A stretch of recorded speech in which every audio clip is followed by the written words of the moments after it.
start recording, and we're gonna go. And if something fucky happens, then something fucky happens. Fucking leave me alone. I'm playing D&D. For real. Sorry, my boyfriend's texting me. Oh, well, that's not what I was hoping. So let's do a recap. Yes. Let's see. Last that we left off, you fought a hag. That was fun, right, everybody? It wasn't.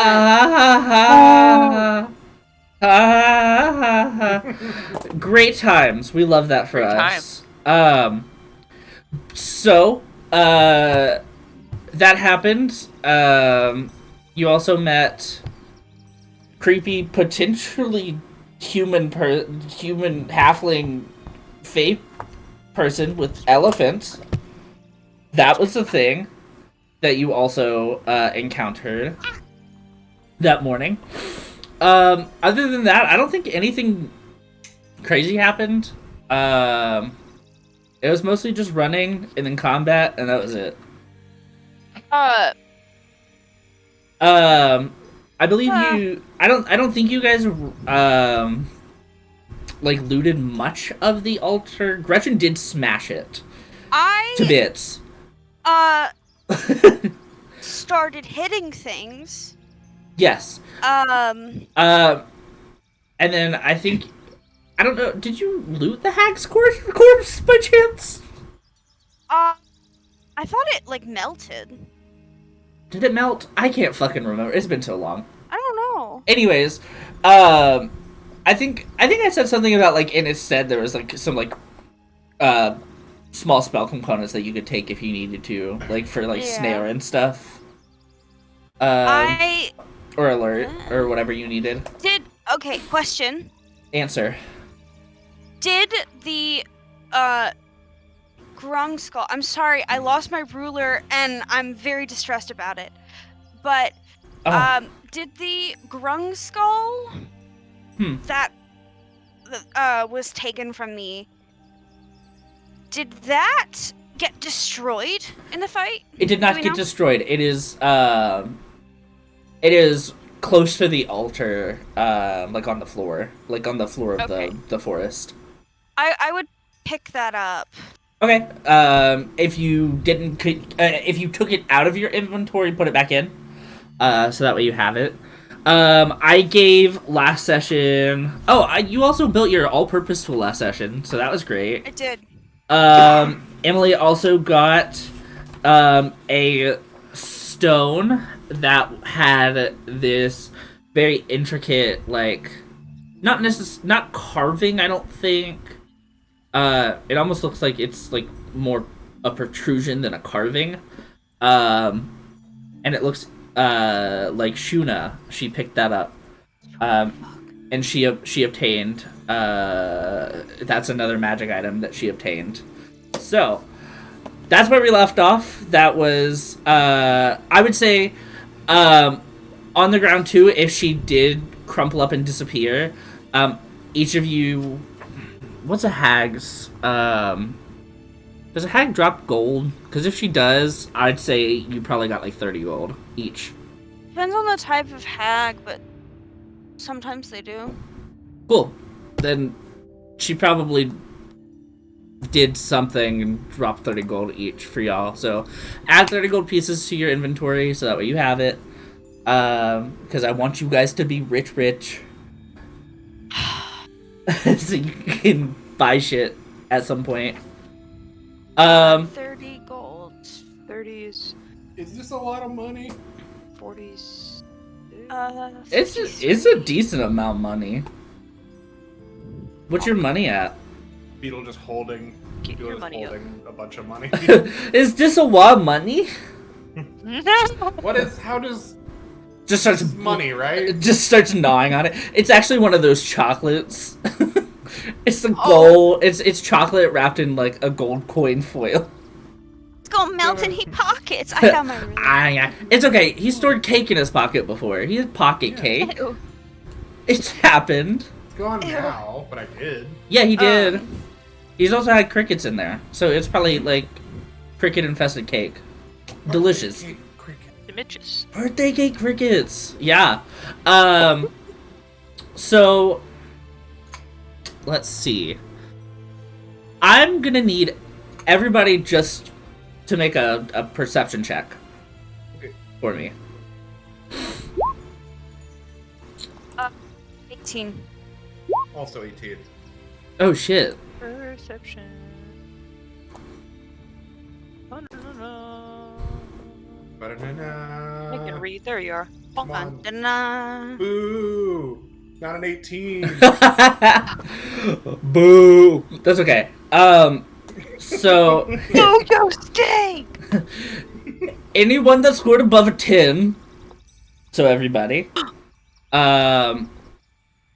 So you look at your surroundings, and you notice that the path that led you to the altar is not there anymore.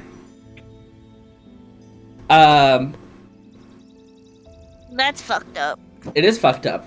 What you see now, the only path going forward, is directly to the right of the altar. The altar has not switched. There is nothing that has been turned. There's nothing that has been turned.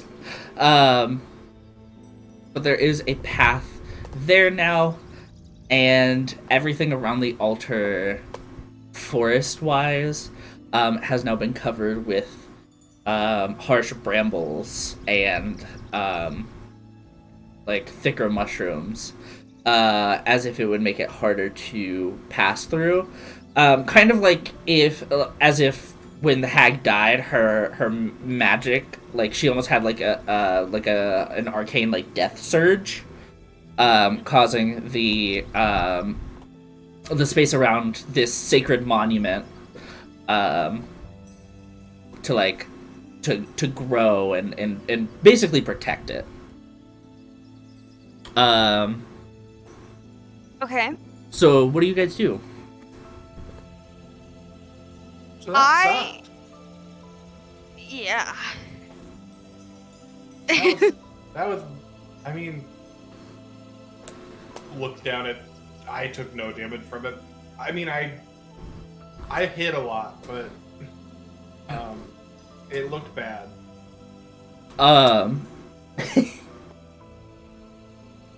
Harold looks at you and he's like, yeah, no, ooh, that was not good at all.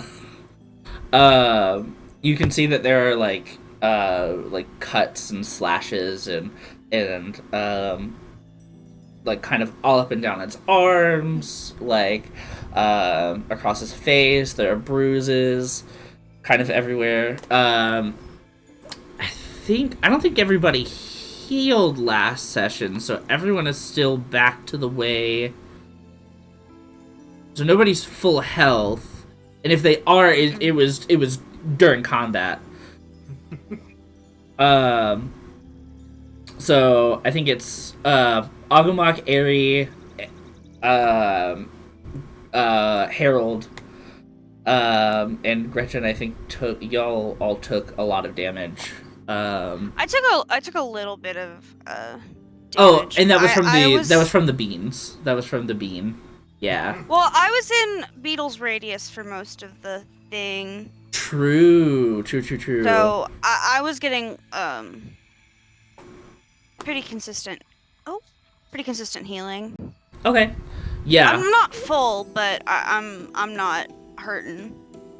Right. Let me see what Agumok and Harold are at. So Agumok.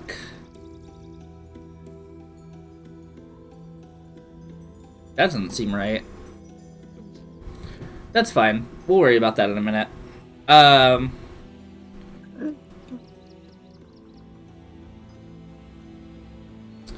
Oh, that's why. Okay, so I think they're back to their...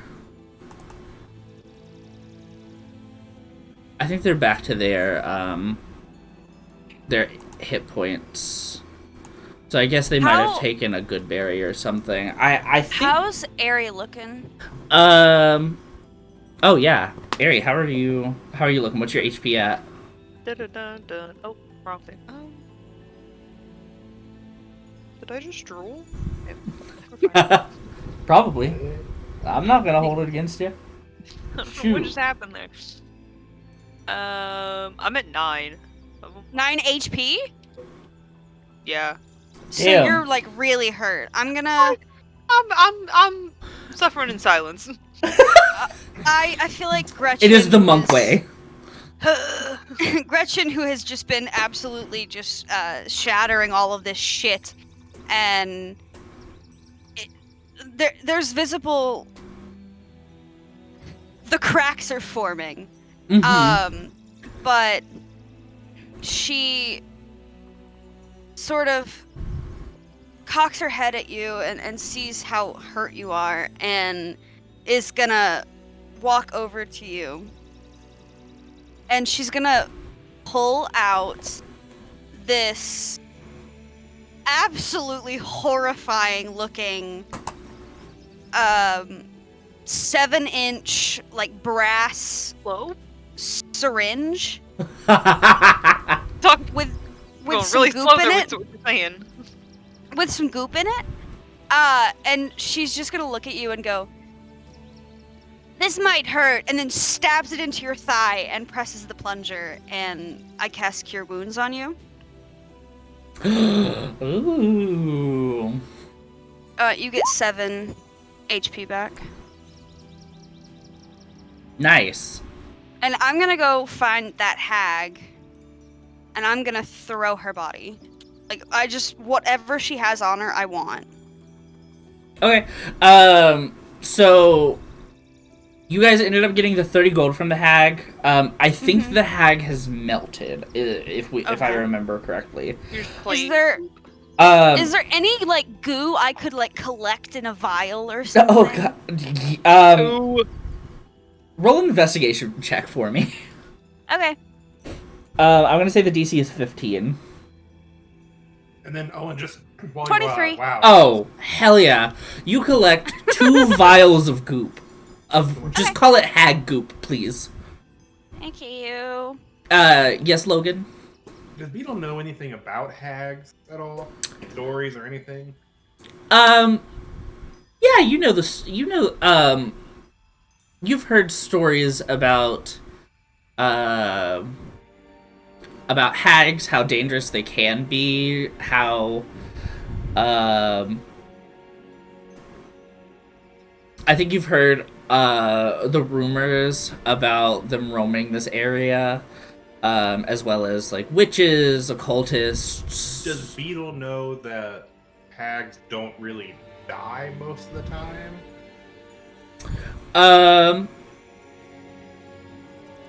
Can you roll a history check for me?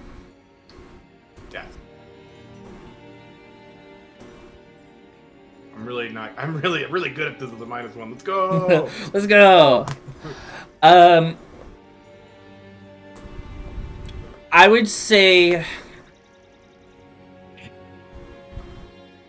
you don't know it for sure. But I think any kid that you would have traveled with would tell stories from, like, their parents about it.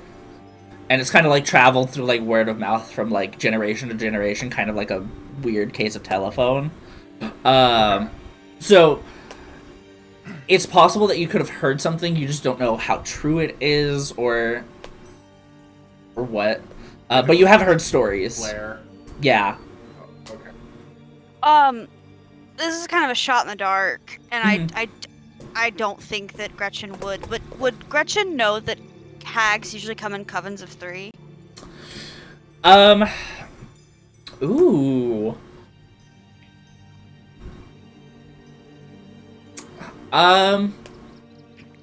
Would you also like to make a history check for that? 21. Oh, fuck yeah. I think some of the high grung would have definitely talked about hags at some point. especially when they talked about like maybe their Feywild brethren, stuff like that. And since Grung are a very tight knit community, especially nomadic, they have stories about everything all over the place. So you would know everything everywhere all at once. They would know about the bagel, actually, the everything bagel. No, but excuse me. In all seriousness, I think you would have heard stories as well, but they're a little bit more reliable since everything is so close knit. And a lot of the like Rung elders before they die pass on their knowledge. So yes, you would know that any spellcaster that comes from the Feywild would come in covens. You would know that hags come in covens of 3. Witches and occultists come in covens of 4. I would just sort of look at Beetle. Who's just looking around. Well, the whole time you were gathering goo, he was just on a swivel. Yeah, I would look at Beetle and say, "Where's the third one?" I don't know. There's a third one? These are hags, right? I think so. Don't they usually come in covens of 3? I don't know. Oh. We run, we flee. That was the whole thing. Keep your fucking eyes peeled. They're also probably not dead. What? Well, that was, I don't. He puts his hand to his head and he just kind of like starts. He's like, there was a lot, and it's there somewhere, but I think they don't. I think they can like turn into a mushroom and then come back or something. So I shouldn't keep this, and I hold up the bottles of goo. Oh. I don't know if the goo is important. So Agumok chimes in and is like, so from what I can gather, Oh damn, that's good. Thank you. I really tried. From what I can gather, is for death hags, they do rituals. So maybe they were making a ritual for the others. Maybe they only got to 1. There were 2 of them when we showed up, right? Yeah. Okay. There was the actual one, and then there was the one that was like decomposed and gross. Yeah. Thanks, Gretchen. You're welcome. So if they come in 3s, my best guess, that was bad. My best guess is that it's maybe they were doing another ritual. Well, regardless, I think we should not be here anymore. I know that everyone's hurt, but this is not a place I think we should set up. No. If the third one's around here somewhere, I don't want to deal with it. I agree. So let's get moving. And Agumok kind of adjusts the pot that's on his back, adjusts his like kind of like over the shoulder like satchel, his merce, if you would. It's a European man bag. It's a European. He doesn't know what Europe is. What is that? What's Europe? It's just a guy, you know. It's just a fashionista. That's his name. It's a Feywild fashionista. So, what do you guys do? Do you guys follow the path? You said the path was like overgrown with like brambles and shit. The old path was, yes. There is like a new path that has formed from the side of the altar. Not stemming from the altar, but like stemming from the tree line. And like the entire tree line now is like all brambles and gross mushrooms and stuff. And this new path is like, it's clear, or is it like it's kind of overgrown? It's completely clear. As if like the mushrooms have like kind of shifted. And well, I was gonna do something cool, but I won't now. Oh, it's correlation with the old path. Is it following the same direction forward, or is it cutting off into a random direction? So it's following like a similar like it's like if the two pathways run parallel. Okay. So they're going the same way. It's just one pathway forcibly led up to the altar, and one is forcibly leading away. So the new pathway is forcefully leading away. Oh, man. I agree. What was that? I don't know, but it's fine. Really? Greetings. Did you die? Hello? Me too, honestly. I mean, is she actually responding to you? I don't know. Oh, okay. I'm like, I'm not hearing nothing. I Wait, sorry. Oh, you're good. Oh, welcome back. I was just making sure. We were just making sure you were still with us. I accidentally hit the button when I leaned my head against my pillow, and it turned my mic off. And I'm sitting over here talking, and I'm like, I'm right here. Go what? It's fine. It's fine. I haven't said anything in a minute. Yeah, I know. Was there anything you wanted to do here, Ari, before you guys left, or were you gonna add to the conversation? I just want to give you the space for your character to actually, also be in this.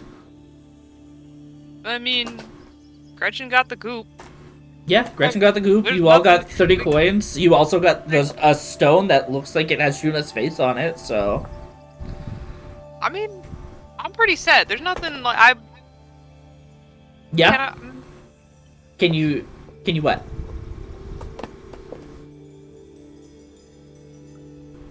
Oh no. Can I take a quick glance around? Just a quick kind of glance around to make sure there is nothing there, and then kind of Yeah. be like, okay. I'll let you. What I'll do is I'll let you roll perception again, just as like another once over, before you guys leave. But Whoop. 17. It's not bad. So you see that. I'm gonna kind of reiterate a couple of things, but add a little bit more context to it. So a lot of the like stuff that you see is like new growth. So like all the brambles, all the gross mushrooms, everything like that is all new growth that kind of makes the tree line a lot thicker, and it'll make it significantly harder to traverse, almost making it like difficult terrain. But the pathway, to your knowledge, is the pathway that you came from is gone. The new pathway is has kind of opened up, and you kind of scanning the tree lines. You don't see anything out of the ordinary, but you do notice how gross the brambles and new mushroom growth looks. It looks like viscera. It's disgusting. Like it still has the whimsy of the Feywild. It still has these like pretty greens and oranges and blues and reds. But it's so uncanny valley that it's so like it feels like you're looking at a pile of viscera. oh, It's okay. Yeah, it's gross. But to your knowledge, nothing is in the tree line. Nothing is around you aside from the altar, which is even more destroyed now than it was. Any cracks My that bad. were there have worsened. They have turned into, like, full craters. And there are a bunch of new cracks that have formed. Some of the candles are toppled over. Skulls and bones have been cracked and crushed, and they're basically dust at this point. And any incense vases or anything like that have been toppled to the ground. So that's what you can get off of a 17, since everything's kind of in your immediate vicinity. And then also scanning the tree line. Was there anything else you wanted to do? No, I just kind of wanted to kind of look around, because I know Gretchen did a little bit, but I wanted to see if I saw, like, from my perspective. But yeah, no, I guess there's nothing, nothing Okay. we can really do here. I guess we should just head on. Yeah. Cool. So, Wait, is that the one that you got from my room the other night? Oh. No. Okay. I thought they were talking to me, and I was like, oh, hello? Oh, a thief. No, I am a thief. Sorry, my mom popped in. You're good. So, you start down the path. And as you start down the path, I don't love the idea of going down the one path that opened when the hag died, but this is what we're doing. If I put Beetle on my shoulders, can I just, like, grab him and put a go, bud? Yeah. I hop in my pot and strangle the Australian. The Australian fucking just fucking dry heaves. It just 20 pounds. Yeah, but you're like jumping into the pot. You Also made a bad, like, a jerry rigged like pot holder, basically, like a jerry rigged backpack. And Zim, can you make a nature check for me? The DC is gonna be 10, so don't worry. It's not a high DC. 20. 20? Cool. You hear out of the holes in your head. I was gonna say out of your ears. But you hear a buzzing. I don't think this this thing has been with you recently. Do you turn to look? Like, I have one hand on my crossbow. Yeah, go and I for just, it. like, whip my head around really quickly. Cool, you do, and you see darting down the pathway alongside you guys, or to meet with you guys, is Geraldine. My bug! Knock! And I yank on his head. Stop! Okay. Geraldine! And I hold my arm out for her to land. She lands. Though it is a little bit difficult for her to land because you are water. She has, like, enough, like, surface tension that she can sit comfortably on your arm. I like lower her down onto, like, either Agumuk's shoulder, if he'll allow it, or, like, the edge of the pot, or... Yeah, whatever you want to do. He'll definitely wherever allow... she'd be more comfortable. Yeah. Or, like, I have a hat on my head. Yeah. I'll put her on my hat. So Go she for doesn't it. Get poisoned. Well, she wouldn't. I'm water, but... Yeah. So you set her on top of your hat, and she kind of lowers her body to the hat and kind of, like, puts her, like, squeezes her leg up to her body to kind of rest. Oh, my baby. Your bug friend is now resting on top of your hat as you guys travel down this pathway. Gretchen is immediately put at ease. So yeah, you guys travel down the pathway. As you travel down the pathway before led you with mushrooms. This pathway is essentially the same, except the mushrooms look a little bit more pleasing to the eye. So they originally these mushrooms were the, like, dark blue with the green, and it's almost like they've reversed in color. And you follow this pathway to a beautiful opening. Let me see if I can stick you guys where I need to stick you guys. There we go. Did that work? Hello? But see, I'm still seeing a mushroom altar. I know, I'm trying to fix it. Don't worry. Oh, I was like, oh no. I'm traumatized from tonight. Did that work? Pretty good. What the hell is happening? I Nothing. don't know. Literally nothing. Are Okay. Are you moving the player ribbon? Yeah, I'm trying to move the player ribbon. It's being fucky though.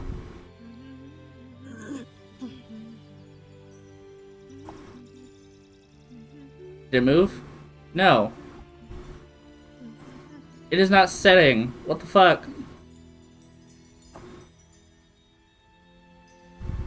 I hope you know this recording is showing me actually struggling with this, and I promise you it's not just like me fucking around. Like it's actually like a problem. I believe you. I don't. That's okay. Oh. Okay. Did that work? No. Nope. What the hell is swirly pop? Pretty pop. Okay. Is this supposed to taste like a lollipop or something? Hold on. Please bear with me while Roll20 fucking kills me. I mean, it's a night of adventure. Yeah. What else could go wrong? Knock on wood. Sorry, I'm sorry, Marley. You want a chip, puppy? You want a chip? You want a tortilla chip? Oh, a tortilla chip. Oh, crunch. My goodness. Delicious. Oh, thank you very much. My mom brought me salsa. Why? I don't know. Okay. That's what she came in for a minute ago. She was handing me a packet of salsa. She was like, here you go. Nobody wants this. Like, thanks, Mom. And then I had to ask because I was like, wait a minute. I had a little packet of it in my room from yesterday that I was going to throw away. She took it out of my room earlier, and I was like, no, please, this is the one that... Please don't give me the one that's been sitting out overnight. I love that. I would like to not die of coli. Salsa. For real. Bacteria-ridden salsa. Salsa packet. Mm. What is... Well, my parents are cleaning out the fridge right now because we had Mexican food the other night, and I guess this was left over, so they brought it to me. I don't even think she knew I had chips. I think she was just hoping. Like, You just eat this raw salsa? this salsa, right? Don't bring me chips or anything. I have them. Don't worry. Oh my goodness. She didn't even know I had chips. I think she was just hoping. She's just hoping I had salsa. Or I had chips. Thanks, Angie. What did that do? That didn't do anything. What the fuck is happening? It's the light changing and the color changing in the background as you're just struggling. Yeah. No, I know. Okay, so what's happening is that... So I'm dragging the bookmark literally everywhere, and it's not leaving... Or, like, the player ribbon, and it's literally not leaving New Page 3. Like, that's what this is called, is New Page 3, because I don't want to name anything. I'm too lazy. Did you try reloading the page? I can do that. Bonk. Oh, I have goldfish. Where did these come from? I think that's Miles back. A Goldfish. There's bitch the- loves goldfish. They're the Hello Kitty limited edition one. Ooh. Oh. They're the strawberry shortcake. They smell heavenly. That sounds amazing. I really wish I had whales, though. I ate all the bitches the other night. I ate a whole Yeah. box of whales. Well.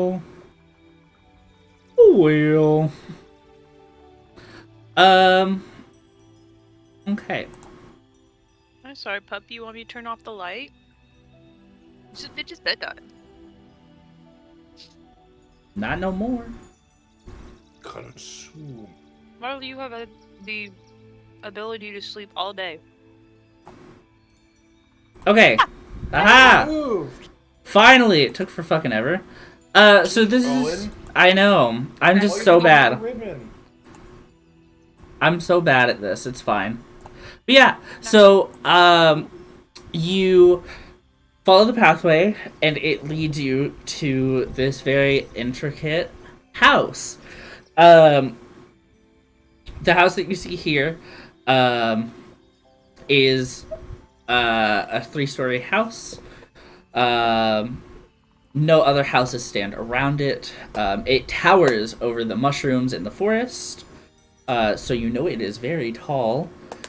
I'm gonna let everybody make another perception check. While Insight check.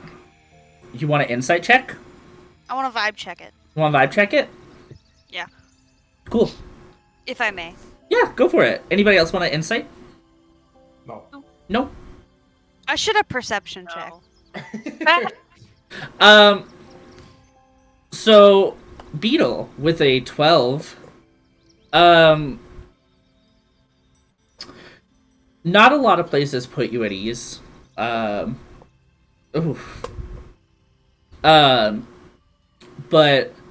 with the multicolored fireflies and the sounds of the water far off but still audible, it kind of puts you at ease. You also still are able to see the unseen, and there is this beautiful radiant light that surrounds the house, as if they use a ward for negative energies. You, to your knowledge, would have been privy to like a ward or two at some point. Given that a lot of your friends have come into magic that they didn't want, and they used everything at their disposal to protect themselves. So this is similar to that, but at a larger scale.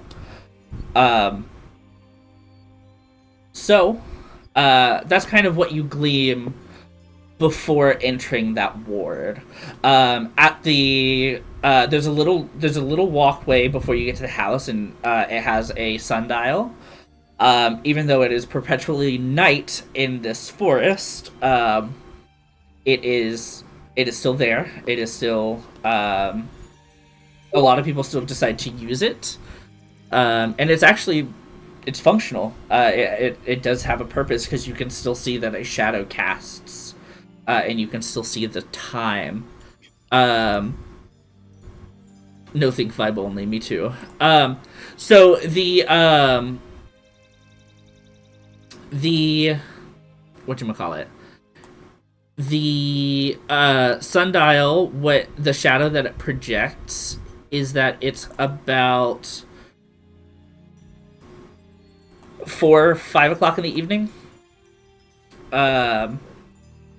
So it's not night, but it is, time has definitely passed since you've been in the forest. Because you enter the forest around morning time, probably around 10 or 11, and it is, like I said, now 5. Damn, we walked a long ass time. Time moves differently in the Feywild. Yeah. I get out of my pot. You get out of your pot. Emily, is Beetle piggyback ride, or is he full sitting on your shoulders? I think I put you on my shoulders. Okay. Oh. Tall boy. I'm so up here. I'm just gonna like bongo for a second. Like the clock's broken. Oh. Oh. Just bonking me on the head. Like, okay. How do you know their clock's broken? Well, because it's not daytime and it's working. What? Those are daytime, guys. It has to be daytime, and it's not daytime, but you can still see it, so it means it's broken. All right. Harold looks at it. Doesn't go up to it, but looks at it. And he's like, well, I've heard a broken sundial is right twice a day. But it's nighttime. You're right. Maybe it is broken. Yeah. I'm very clever. How would a sundial be broken? It's in the sun. There's no gears. Because it's not in the sun right now. Okay. But the house seems... It's in a weird place, but it seems okay. I'm gonna do something. Wait here for a minute. I'm gonna run up to a mushroom that's kind of near the house. Okay. And I'm either going to standing jump or I'm going to climb the mushroom, and then I'm going to try and hop my way onto this, like, front awning. Sure. And look into this window and see what I see. Cool. Go for it. Am I rolling? What? Oh. Oh. Yeah. I thought you already had shit prepared. I just want to see what is in that window. Make either an athletics check or an acrobatics check for me. Whichever one's better for you. 12? 12 will do it. So it's at first you think that you wouldn't make the jump. Because you jumped a little too early. You But just see this frog like, ah! yeah. I just grab onto the roof. You're making like a shit ton of noise. Also, before you, yeah, so you walked into this house, right? So I'm in it. well, No. you I'm on the roof. yeah, you're on the roof. You walked up to this house. You have entered the ward. What the ward does is it eliminates all Feywild magic on you. So you are now back to being a grung. Do I have exhaustion? No, your exhaustion's gone. Oh my gosh! But yeah, you make it onto the house before you notice. You felt like you jumped a little too early, so you slid a little off the roof with your feet dangling a little. But you did make it on top. I'm sticky. We'll be fine. Yeah, you're fine.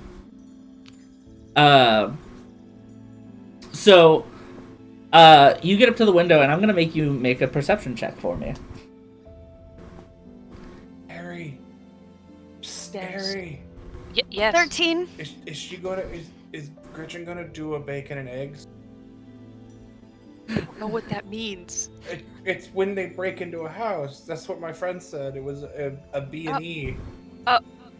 Breaking and entering. I think you meant breaking and entering. I mean, technically, that does make more sense. Harold chimes in and he's like, "Well, we did have B&E on the menu in the tavern. I can't So- read, Harold. We called it a B&E. You would have heard it. You gave me sweet bread. I did give you sweet bread. That was about it. I did give you sweet bread. I did do that. That's fine.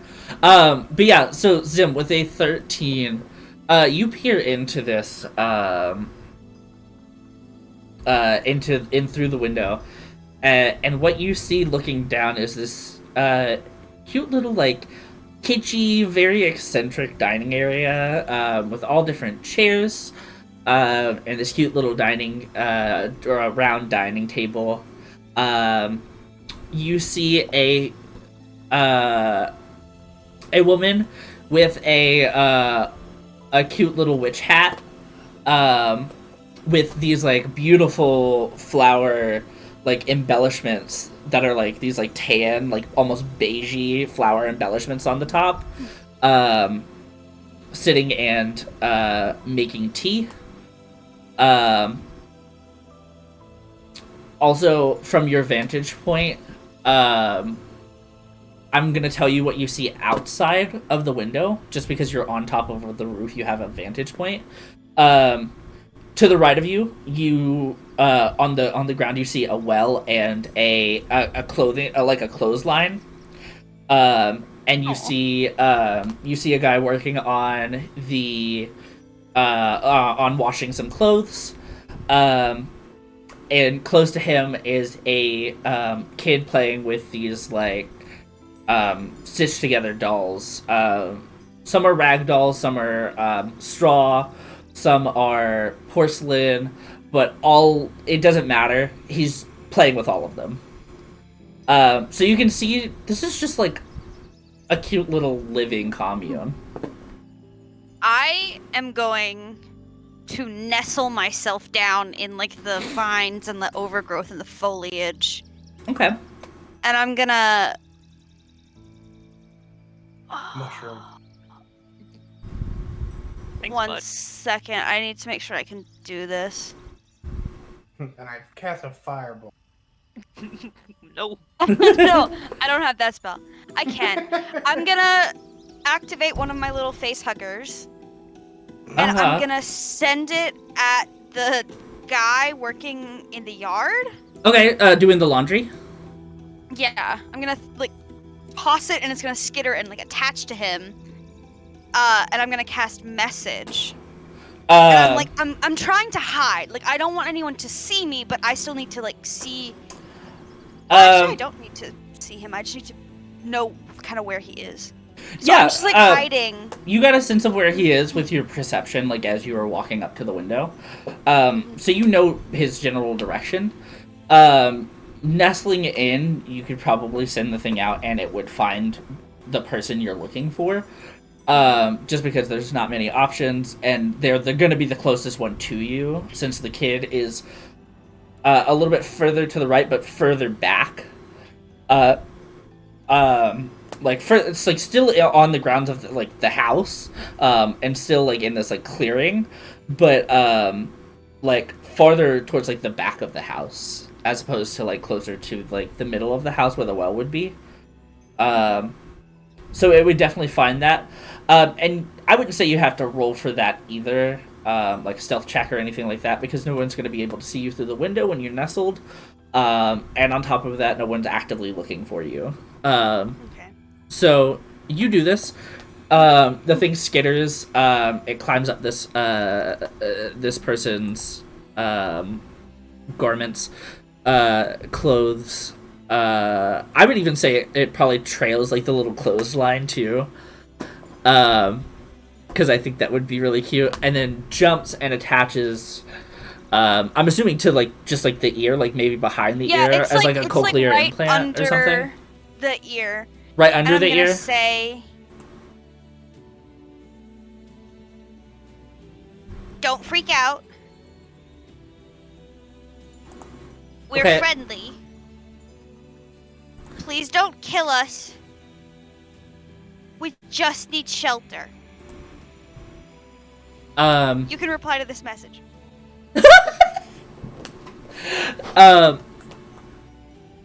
And What? the guy sits for a second. It's gonna collect message from Gretchen. You have 30 seconds to respond.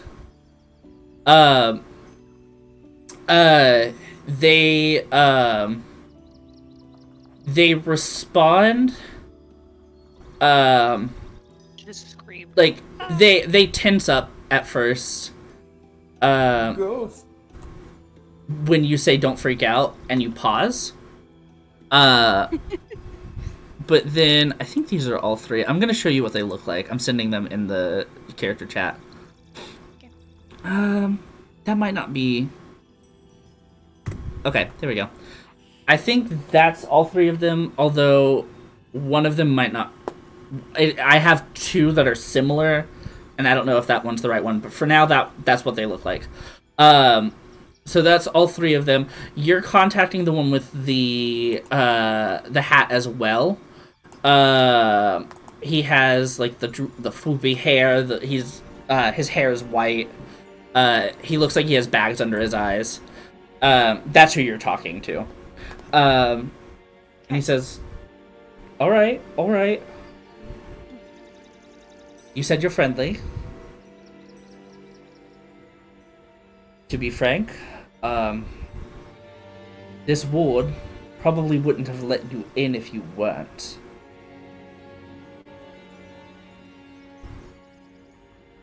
And you said you needed shelter.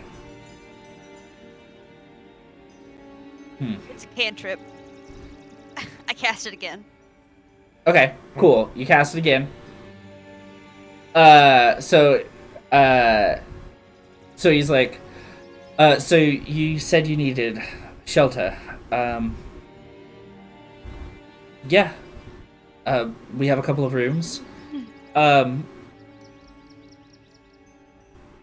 If you want to go inside, Reyna is making tea. And if you need anything else, she'll be able to help you inside. We'll be inside in a moment. My compatriot is finishing up his playtime.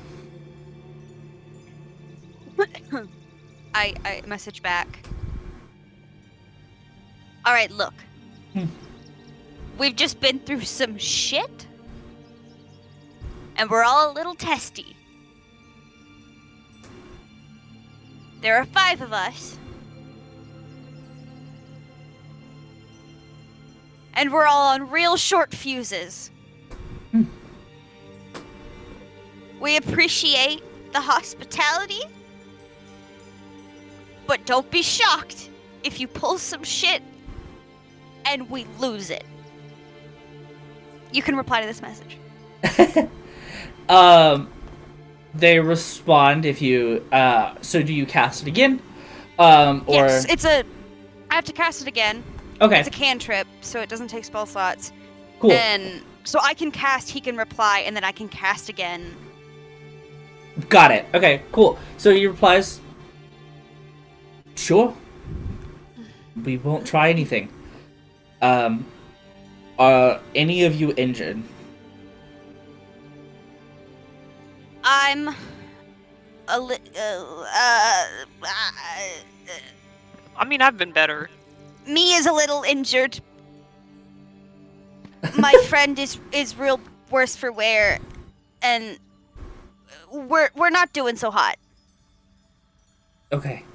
Well, as I've stated previously, go inside. Reyna will take care of you. Like I said, I gotta finish up some laundry, and my friend has to finish up his playtime. Harry, Yes. I'm playing a bongo and I cast Cure Wounds on your head. Oh shit, 12. Oh. I detach my little face hugger, and it comes back to me, Cool.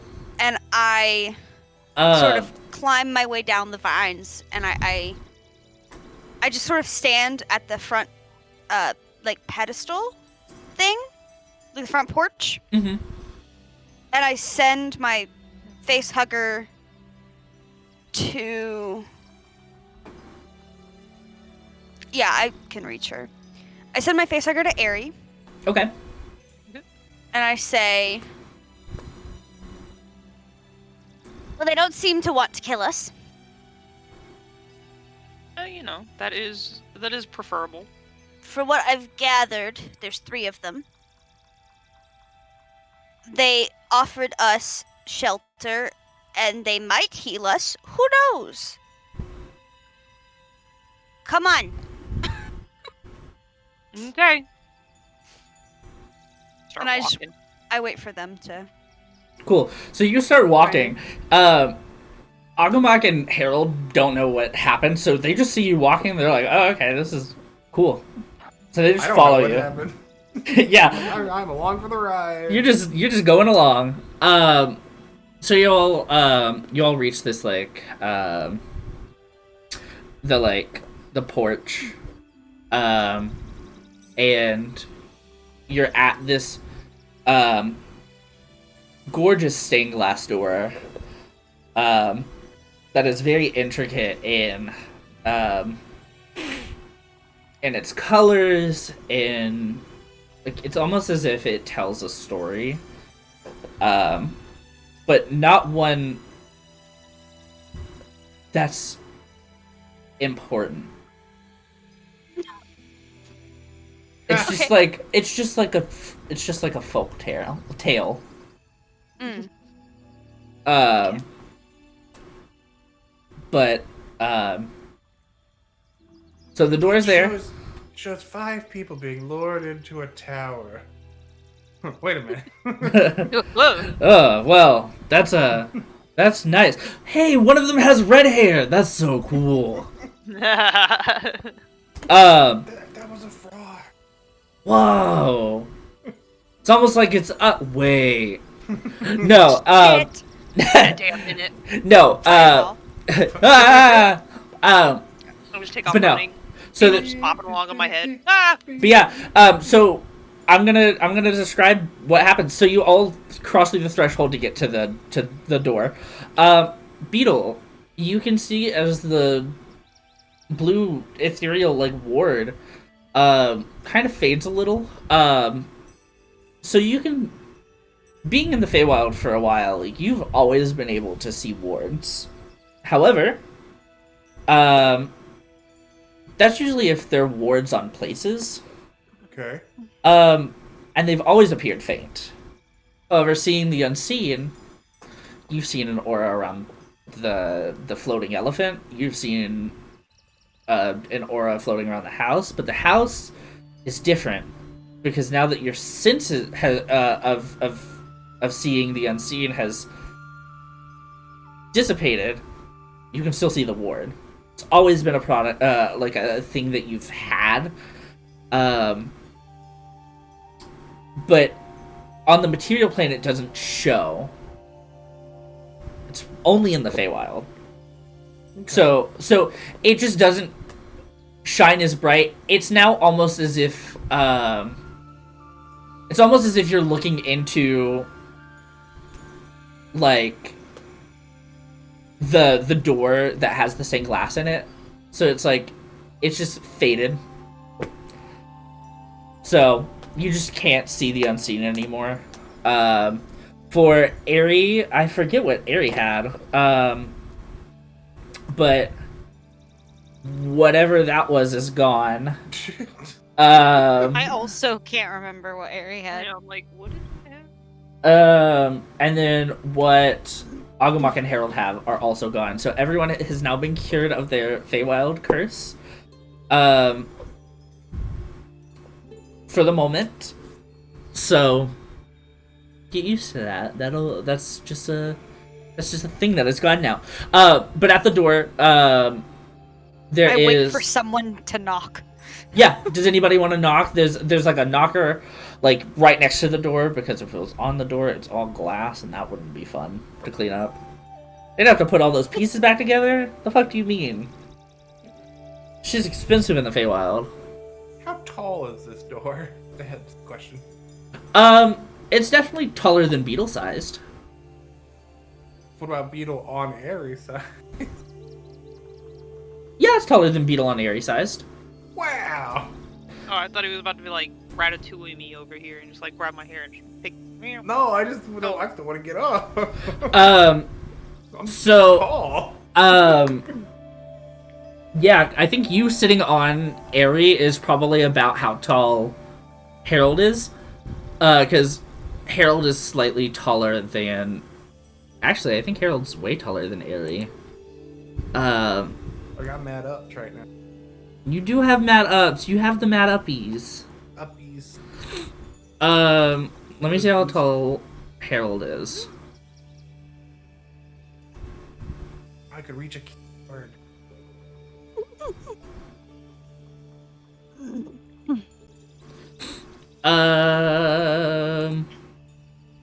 Harold is 6'10". Jesus. Jeez. Him big boy. By the guts. Him big heft.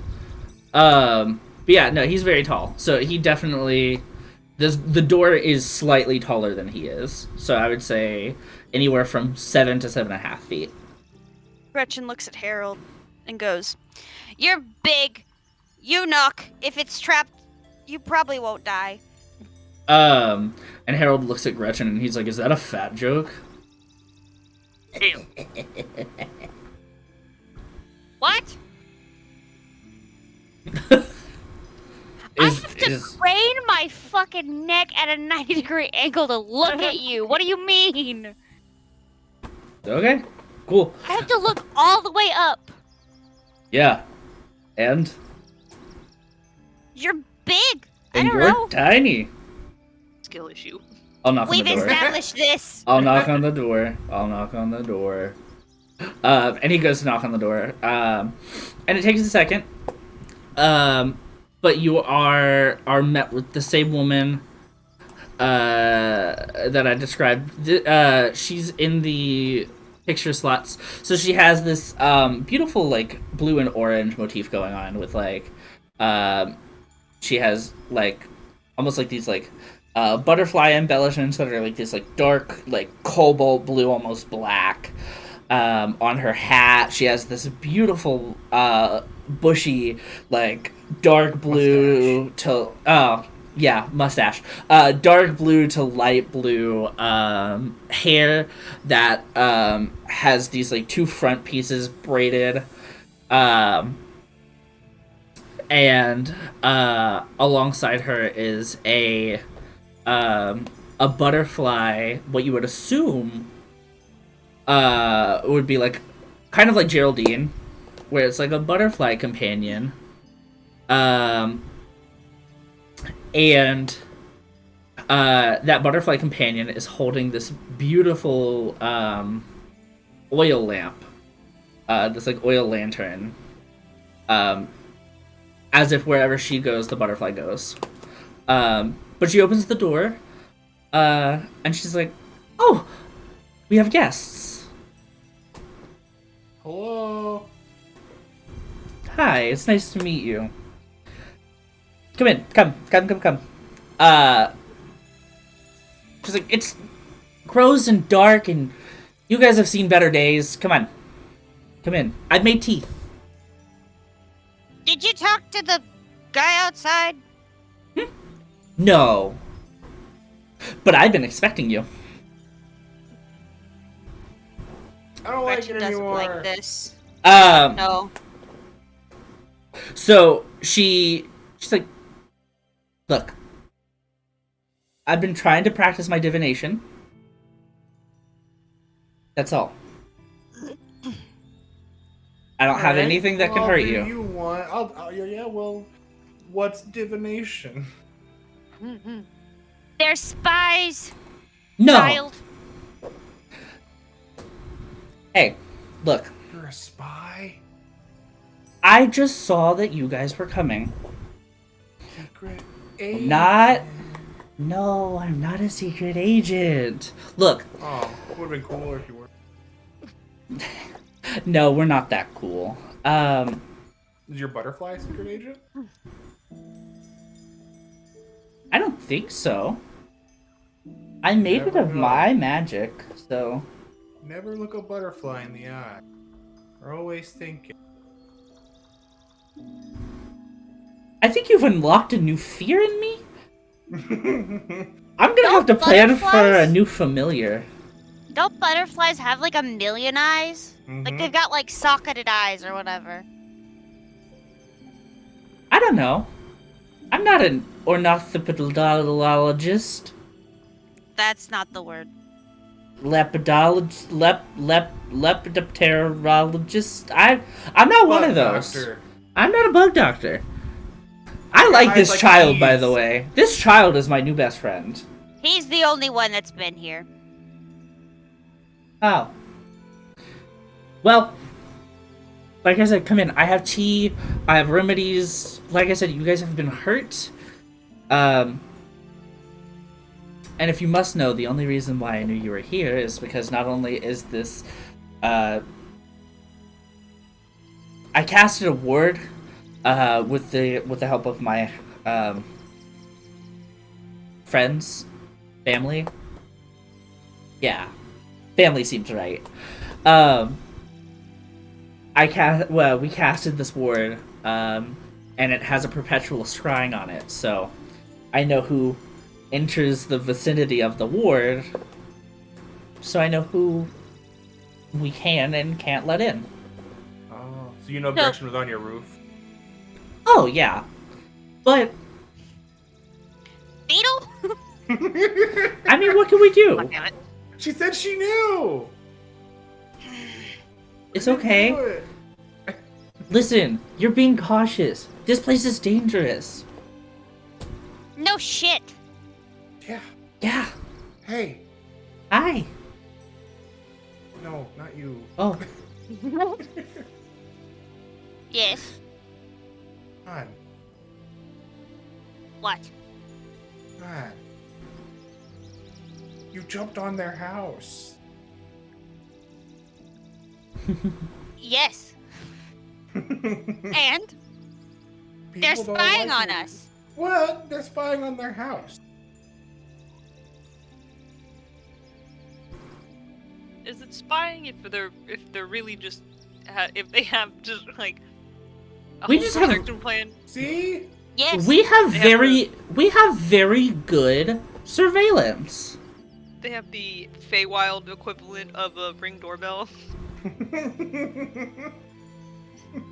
Not wrong. Scribell.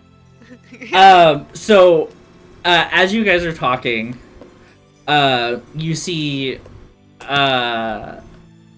another, Gretchen, it's the kid that you saw, playing with, dolls in the backyard, run up behind, this woman, and look out, and is like, "Were we expecting guests? Oh, wow. They all look really cool. Hi, I'm Cosmo." Hello, Cosmo. Hi, Cosmo. Hi, My Beetle. name's Dace. Hi, Stacy. I'm Cosmo. And Cosmo is, Beetle, about your age. Whatever age that is. Who knows? Exactly. Who knows? But Beetle doesn't know. Beetle doesn't know. Cosmo doesn't know. Cosmo doesn't care. Cosmo lights up when he sees you specifically, and is like, "I've never had a friend before. Can we be friends?" I have had lots of friends. I am very good at it. Oh. Hey, can you make a charisma check with advantage? Oh no. Oh god, he made a pact with a fae. No. Maybe. Just straight up charisma? Yeah, just straight up charisma. What is there any? I'm very good at it. I say as I'm just on Harry's head. Cosmo can tell that you're not fully telling the truth. All my friends are dead. but Cosmo is like, well, if you want, I have we can go play in the kitchen. I have toys. I have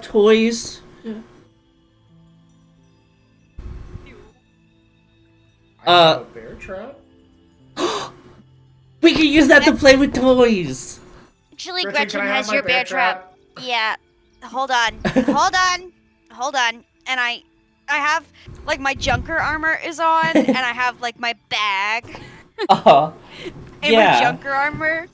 So I have to like shuffle out of the bag because the armor's so bulky. Yeah. And I just start like throwing random shit out of the bag. Just onto the porch. Before Ari could let me down, I dismount and just fall.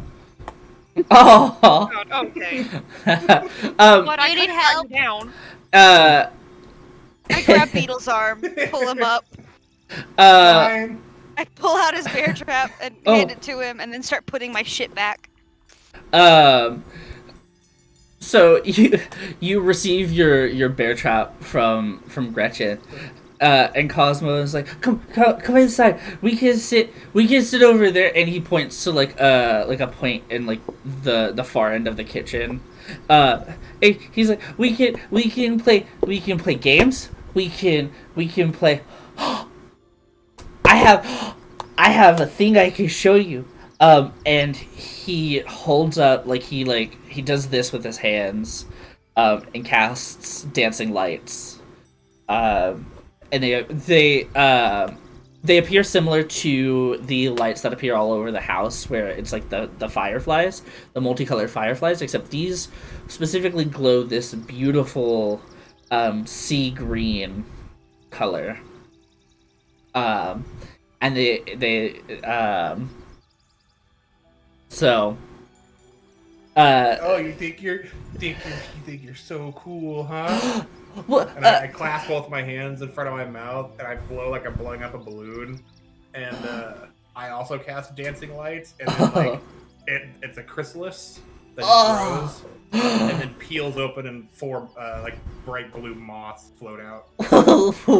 Wow. Yeah, I'm kind of great. Cosmo just stares at the chrysalis, and the woman is like, okay, let's play indoors. That's not nearly enough room. No, it's okay. We have a room past the kitchen. That's where we do a lot of potion making, stuff like that. We make remedies. We're kind of like an herbalist place. Ari, can I go play in the herb place? Yes, but be careful. Don't Constant touch vigilance. anything. Pat. And then I run inside. I try to very stealthily attach my face hugger to Aries' ear. Okay, make a self check.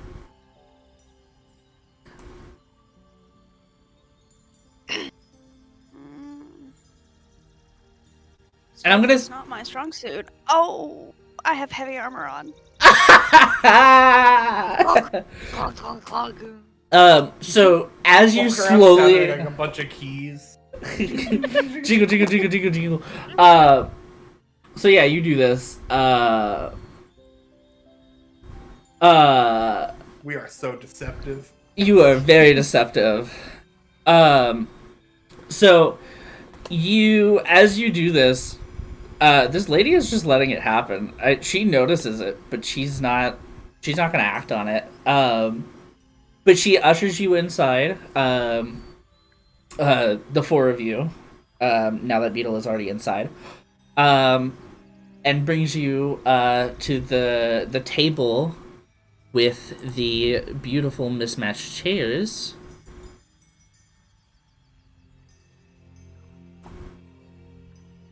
Oh, I might have to reload the page. Give me a second. We'll be there in a second. I have the inside. Thank you, Zim, again for this, because that was amazing. You're welcome. In the meantime, I now that I've attached my face hugger to Aries' ear, I'll send a message and I'll just say, "It's nice to see Beetle happy, but I don't trust these people. If anything happens, grab him and run." Yeah, I don't either, so keep an eye out.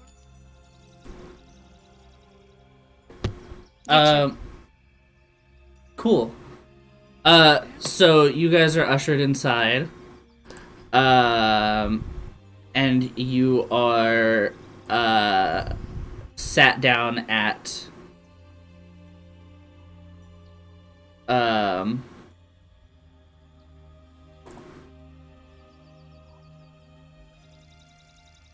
the table. Hello. I reloaded the page. Why isn't this working?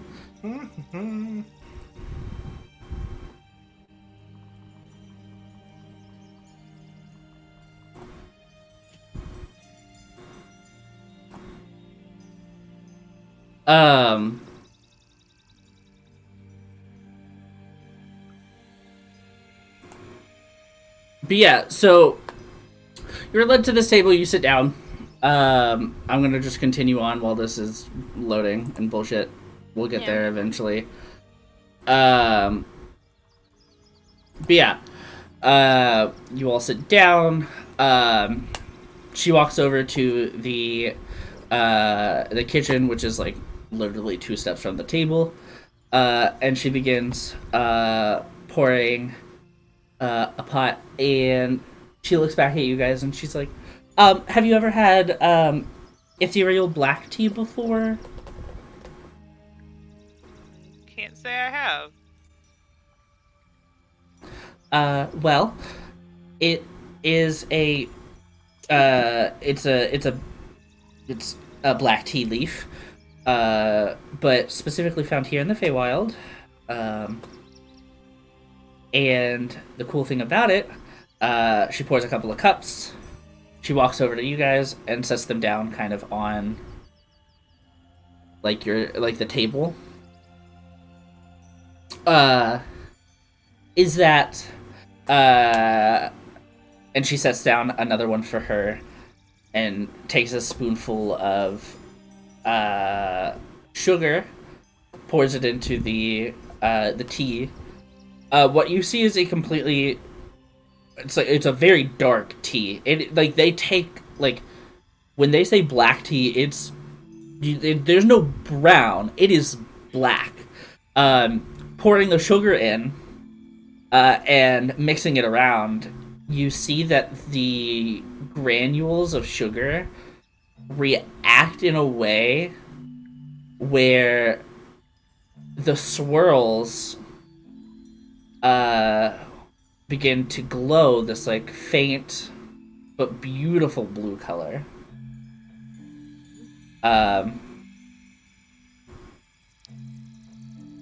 And she sets her cup back down and sits. And she's like, it's not my favorite tea, but it has been known to help with any ailments that you have. It's kind of like a catch-all remedy. You know how when your parents make like a catch-all, like they say it's like a remedy that can heal all wounds or stuff. It's like that. Before Ari drinks, yeah. Can I ask a question? You can ask a question. I'm immune to the poison condition. Yeah. If I were to drink this first, would there be any way for me to tell if it was poisoned or not?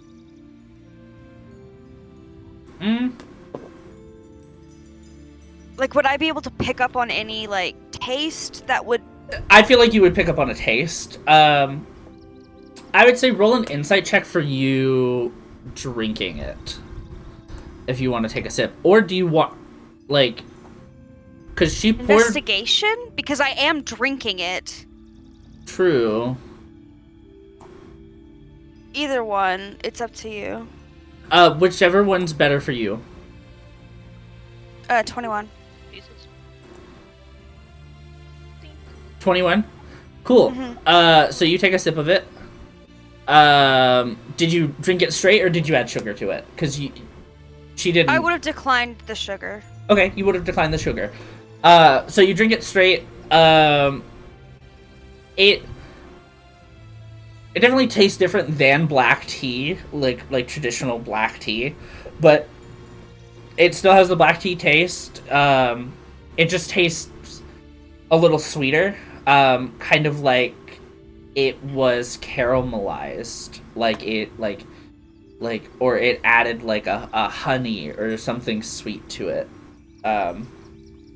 So like I'm not picking up anything that's like caustic or like super like like bitter. Like I'm not picking up anything that would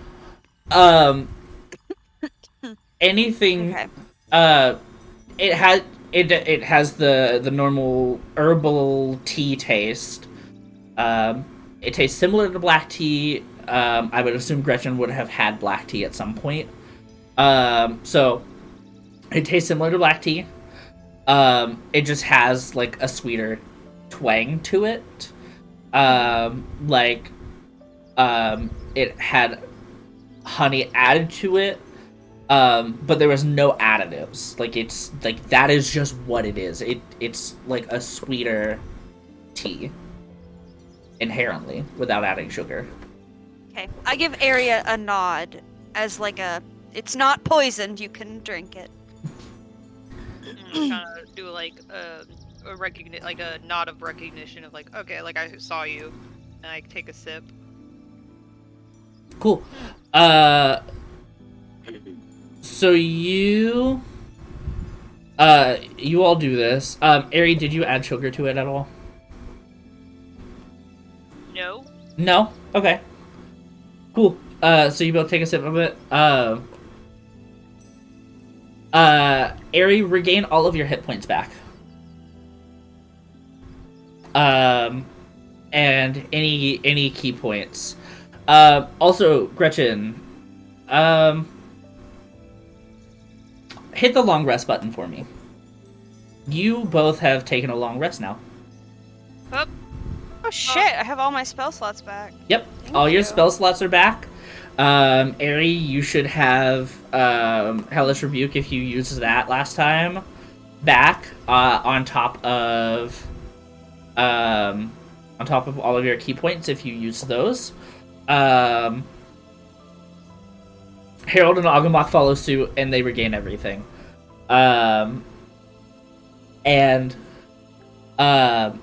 She adds,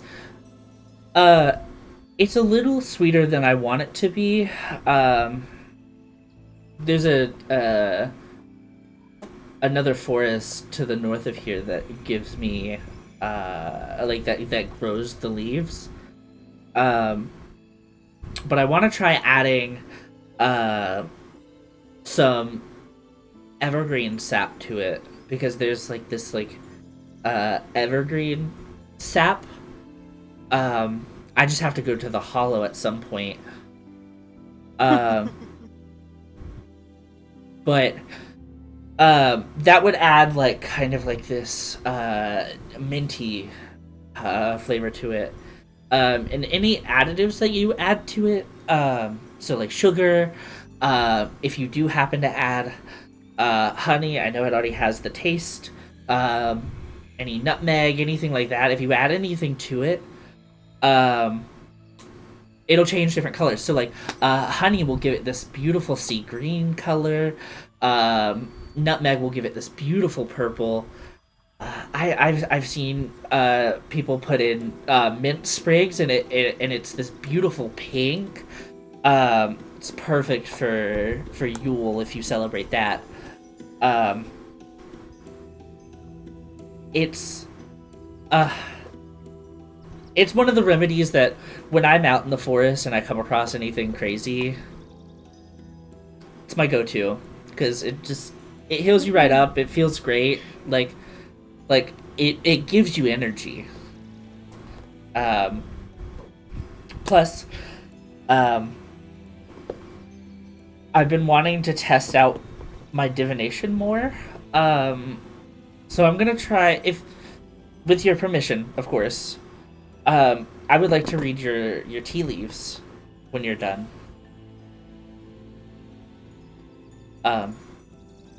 Is that okay? I just look at Aerie. Yeah, yeah, sure. That's okay. And she, It's- cool. She nods. I just push my cup forward. I say nothing. Cool. So you just push it forward. Are you done? Or Yeah. Cool. She looks at you and she's like, "Are you okay with me reading your leaves?" It's in front of you. Okay. And she picks it up and she looks at it. Let me.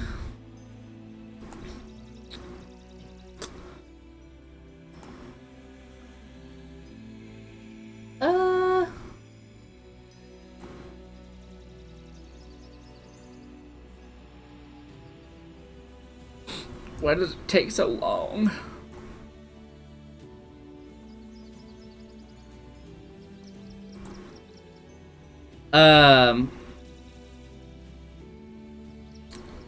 Trying to roll, but we'll see.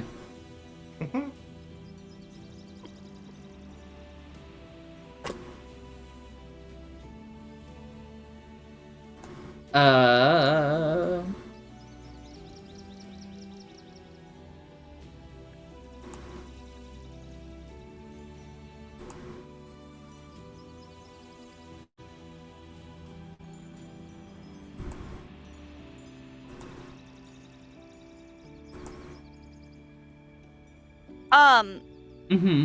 I assume she's gonna read Aries first, but before she reads mine, I kind of lean over and I put my hand over my cup, and I grab it.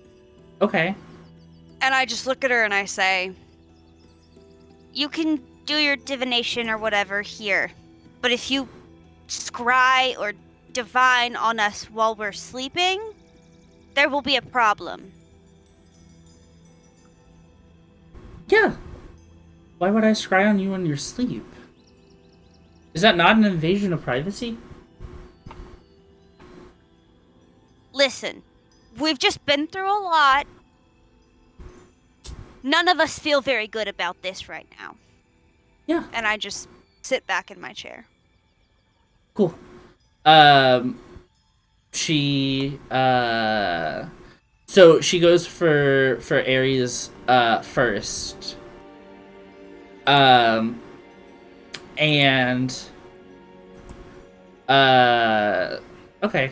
No, that's a nat 1. Wow. So looking at it, she looks up at you, Aerie.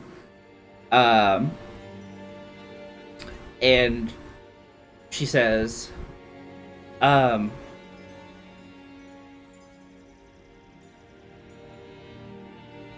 you are searching for someone you care for deeply.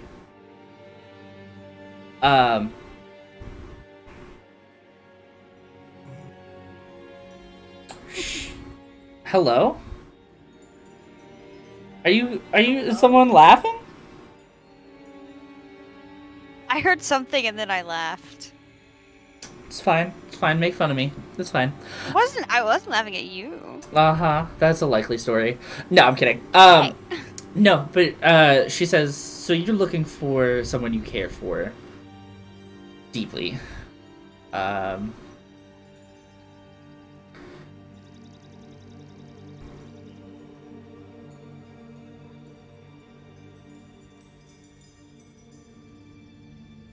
From what I can see,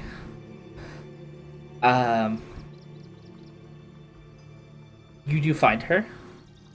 She will be okay. Um, but stay on your guard.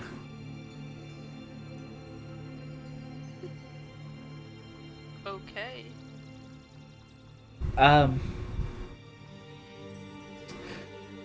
She looks. She kind of like moves the cup around a little bit. And she says,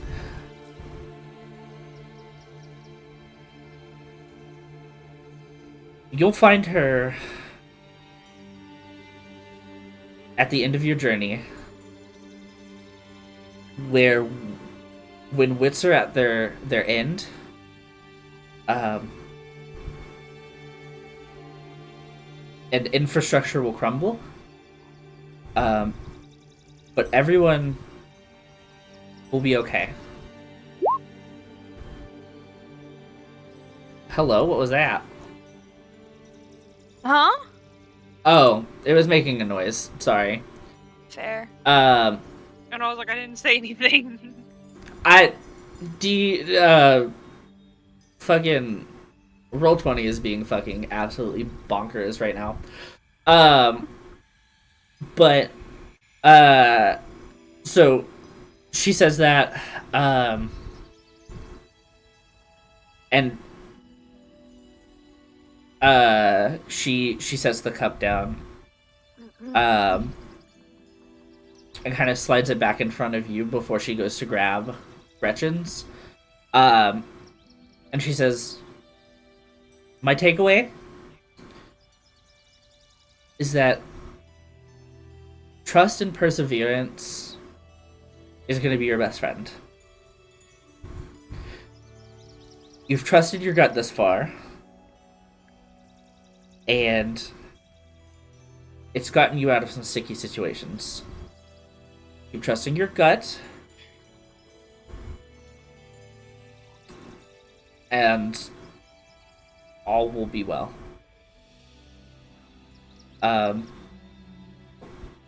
I know that which you seek isn't all that it's cracked up to be.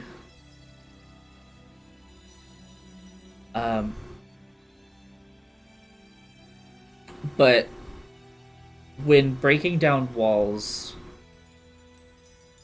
there are new perspectives.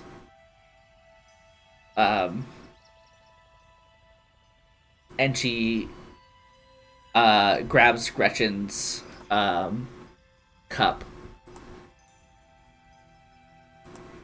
And let's see, one more d6.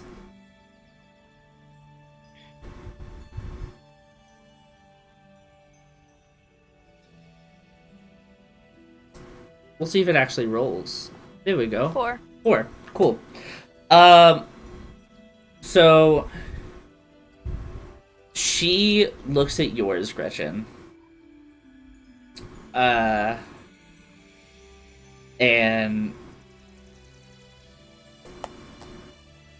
she kind of swivels it around, cocks her head, and then looks back up at you. And she says,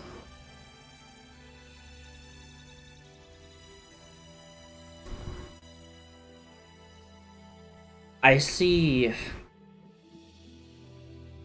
a lot of darkness in your future. A lot of gray. But your trust, no, not trust. What's the word? Your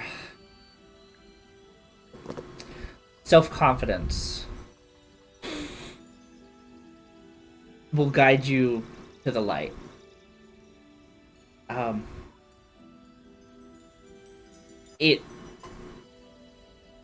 Friends that you meet along the way will not stay.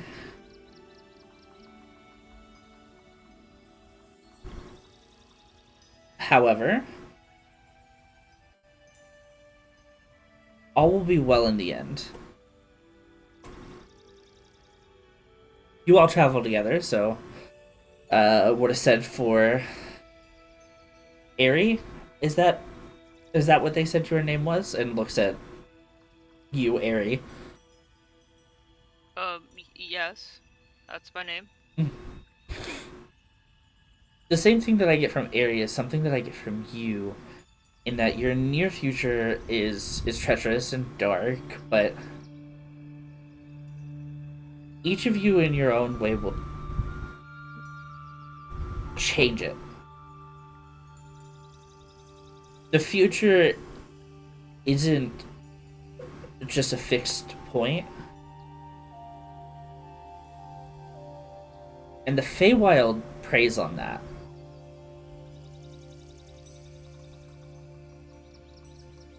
So, when I say that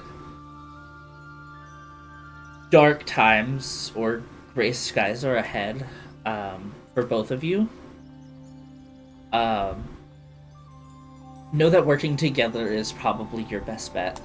That's probably not any news to you, but the tea leaves are the tea leaves. And like I said, I'm just practicing. Looking again, I see that... Oh. You reunite with an old friend. You see Gretchen, who has been looking at this woman sort of skeptically and like in disbelief and like mild annoyance, now grabs the table, and you see like pure fucking rage in her eyes. Oh. And it's just the mixture of the hell that the Feywild has been, and the chaos, and almost losing people she cares about, actually losing someone she cares about. And then this woman just sits in front of her and says that she'll be reunited with an old friend after the only person that she can think of is clearly not coming back. And she's so angry. Yeah. Make Aerie play damage control. Aerie is going to the bathroom really quick. But she's like, I'm sorry. That's Oh, you're right. Old. You play damage control. So this woman looks back at the tea leaves and she's like, when I say old friend, I mean old friend before the Feywild. Not before.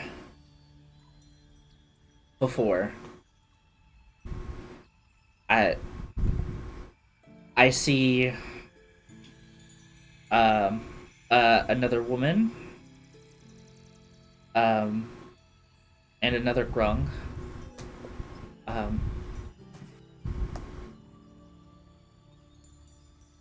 I see a house, a sanctuary,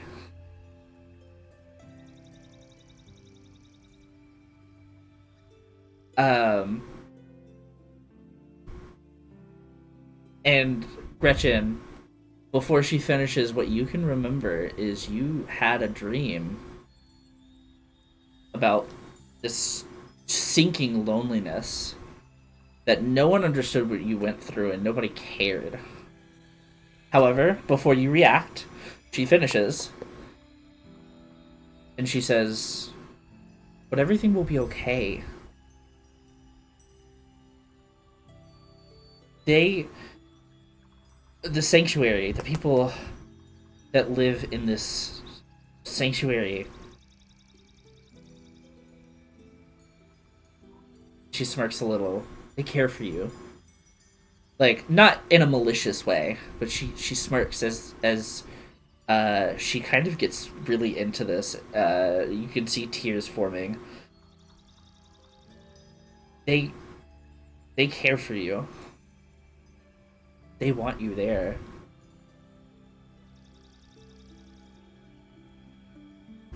So the light at the end of the tunnel is a sanctuary, a haven.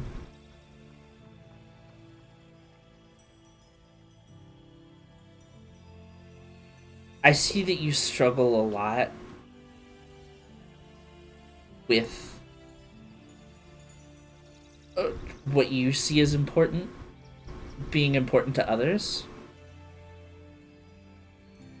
And the people that you end up with validate that. The people that you are with validates that. So, tread, knowing that you're not alone.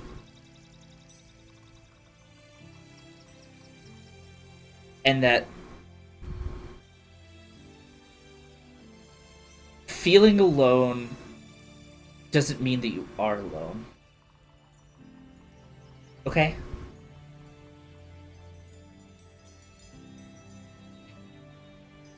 The rage fades into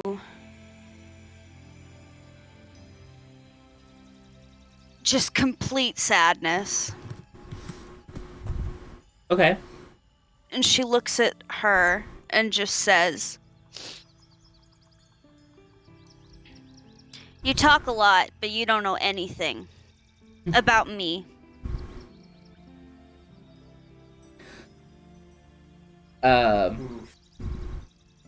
She nods. You don't know what I went through. You don't know the loneliness I felt. Don't pretend to with your tea leaves. And she sits for a second.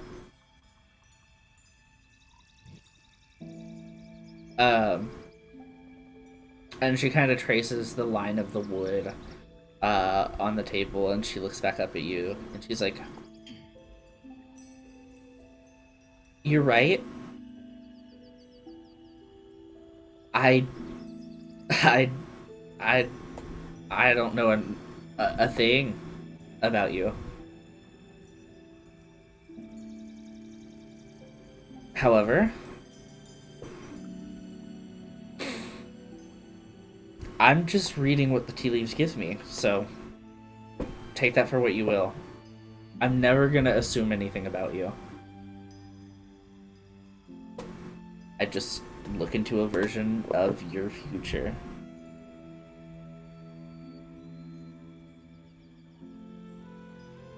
And this version is one where you're okay. There are other that could be way worse. And that's okay too. So, no, I'm not gonna assume I know anything about you. But I'm giving you something that maybe you can hold on to when the night is creeping in too far, or the battle gets too rough. I'm gonna give you something that can, I don't know, spark something. That's all that I've ever wanted to do, and you don't have to take my advice. You don't have to take anything that I say as true. And that's fine.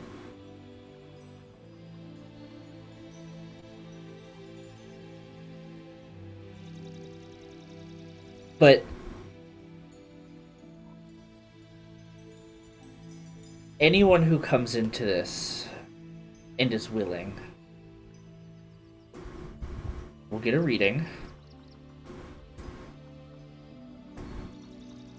And if that reading hits close to home, and it triggers something or something. I don't know. If it does that, I'm sorry. That was not my intention, and we'll drop it. I'll drop it.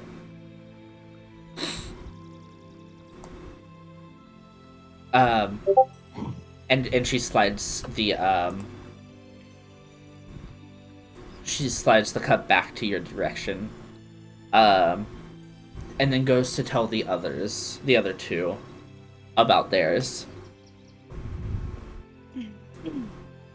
Before she starts, Gretchen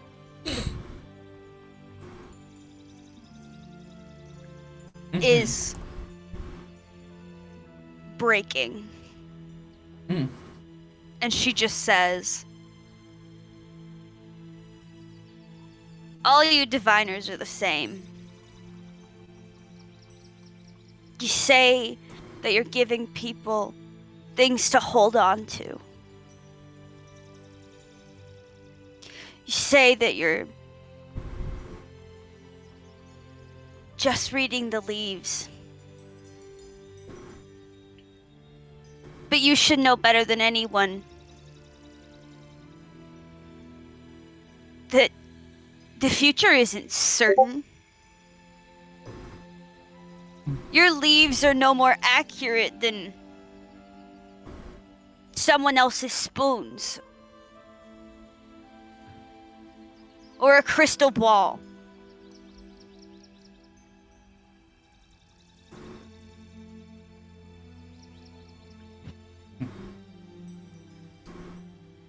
Yeah,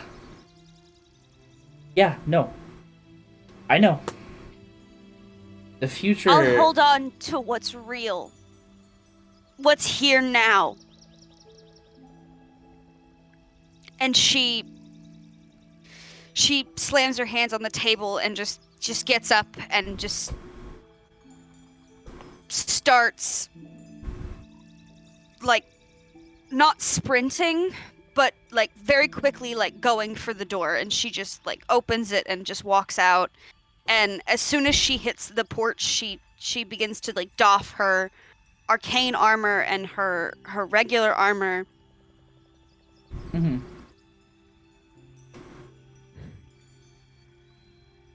And then she just screams as loud as she can until her voice goes out. Okay.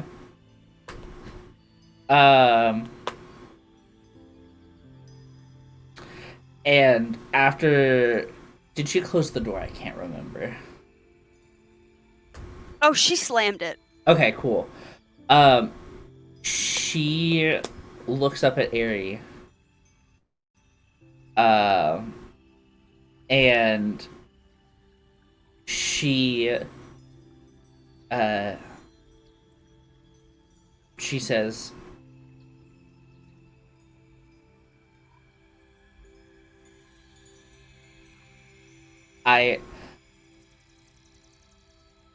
I'm sorry.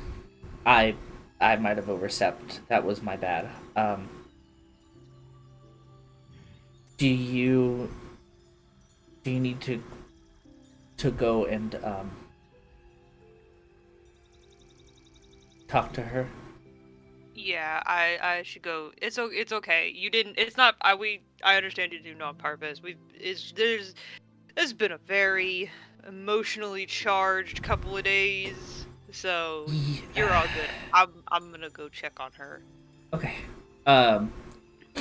And she watches as you leave, and begins to talk to the NPCs.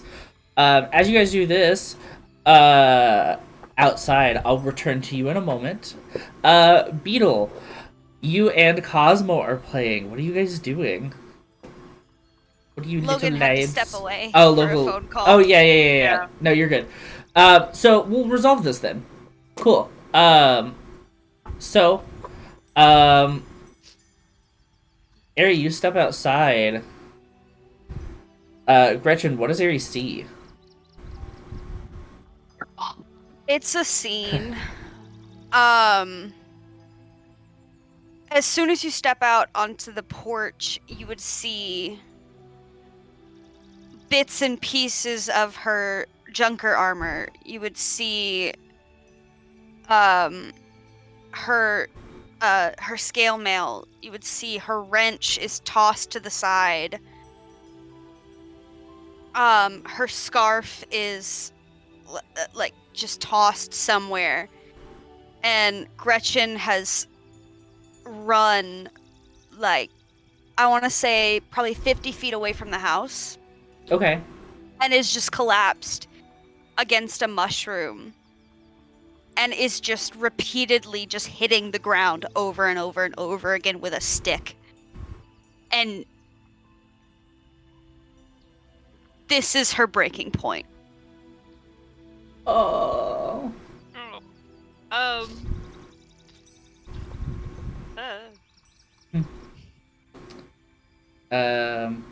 Not So- emotionally equipped for this right now. It's okay. I wasn't either. Like, I wasn't wait, expecting wait a it to minute. go this way, but you know This what? took a whole turn. This did take a whole turn, and I'm here for it. I am here for it, but also, oh god. So, Ari, what do you do? I guess I slowly approach just to make sure. I don't want to like overstep. Like if she wants to be, I don't want to make sure that if she wants to be alone, I leave her alone, but also kind of give my presence. Yeah. What the fuck is touching me? God damn it. That's canon as well. Geraldine tried to shoo her away. No. Yeah, you would see like Geraldine had like just like and is just sitting on my hat, and I have a stick that I found, and there's like Found a hole. a stick on. Sorry. Yeah, there's like a hole in the ground, and I'm just like digging at the ground. Geraldine's on my head, and she's, if I may speak for the dragonfly, Of course. she's just like flapping her wings, trying to calm me down. It's not working. Gretchen is just crying as much as a frog can cry. Yeah. And I would say that she kind of notices you. And like the nictitating membrane, like across her eyes. And she just like nods at you, acknowledging you're there and not rejecting your presence. Just like sit on the ground near you. Don't say anything. Just like kind of sit crisscross. Just kind of. Hey, so that was a lot. And if you wanna talk about it, I'm here. But if not, you can just sit here in silence. She tosses the stick to the side.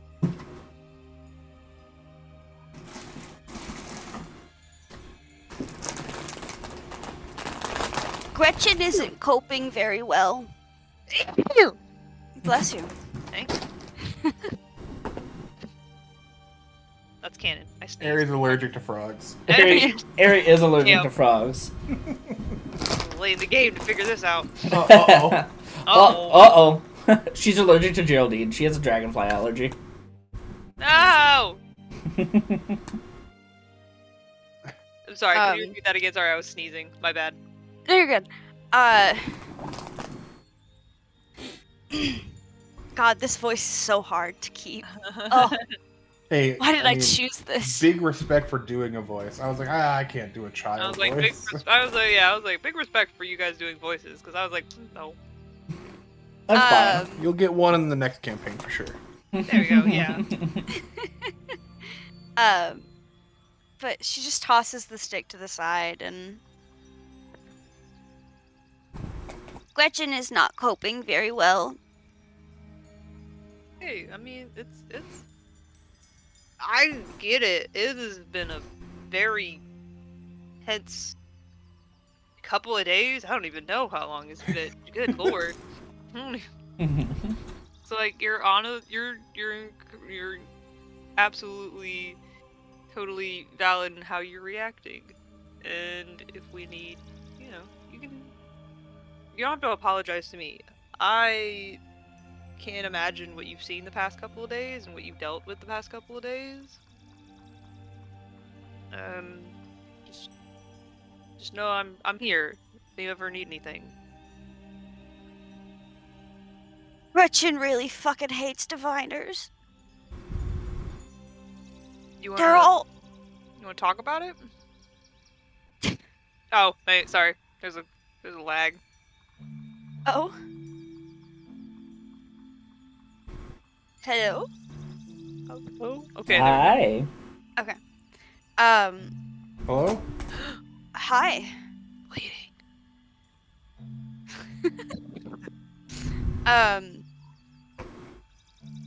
They're all liars. They all say everything will be fine and the light at the end of the tunnel and hold on to hope, and it's all bullshit. There's no light. There's no predestined future. It's all fucking random and chaotic.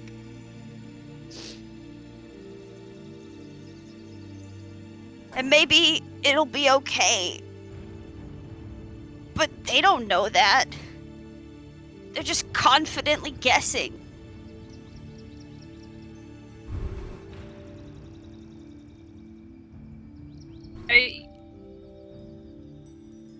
Yeah. But I mean, sometimes guesses are right. You know, there's always a 50-50 chance. You gotta... I don't want to say look on the bright side, because, well, that's not gonna give you fucking anywhere. But, like... you know... You gotta keep hope. I don't want to sound like one of them, but, you know... I'm not a super crazy optimistic person,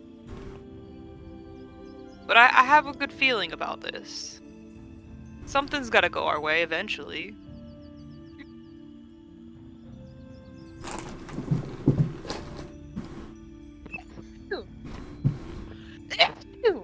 Bless you. What is happening? Death, apparently. Sadness and frogs. I don't know. No, for real. Oh, the tea. Someone laced the tea with a sneezing agent. Causing Aerie to sneeze. Well, I think it's the dust. They added dust to the tea? And dust. Yeah. The tea is people. Yeah. Maybe the tea was the friends we made along the way. Bye, Owen. Bye. I was literally about to say maybe the tea was a friends we made along the way, but then you froze. Good. Yeah, it froze for me for a second too, but don't worry. Everything is fine. Gretchen would just sort of pick herself up and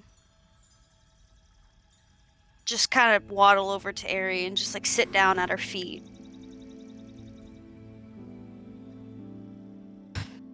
Gretchen just wants to go home. But Gretchen doesn't have a home anymore. Gretchen can never go back home. I mean, you always got a home with us. Like, you're always welcome on my ship. No, I get seasick. Oh, okay, well. Never. Oh, well, then. Well, fuck me, I guess. Oh, shit. Okay. The seasick frog. That's a new one. I mean, how many frogs have you seen in the ocean, huh?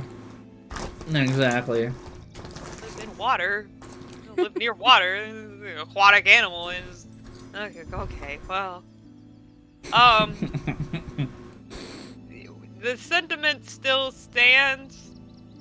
Just sans boat. Yeah.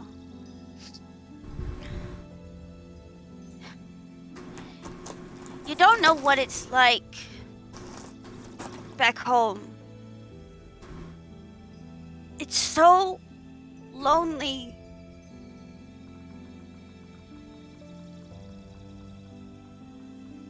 My society is so apathetic because we have to be to survive. I don't even know who my parents are. We were all raised together. Hey. What? Sorry. My brain, you said that, and my brain instantly went to the Air Nomad in Avatar. I was like, oh, okay. Yeah, I can't even imagine what that feels like, because, like, I've been, you know, I wouldn't say on the road, but I've been on the sea for quite a while now, and even before then when I was training to be a monk, like, even then I knew I had a family somewhere to go back to. But We are born to work. We're born to learn, to fight. And there's no moving. There's no changing. You're born as what you are, and you never move up or down. We're a very efficient people, but it's lonely. And at the same time, leaving or dying or being forced out is the worst thing you can do, because you get cut off from everyone you've ever known, because we don't leave the society. We just stay. We don't venture out.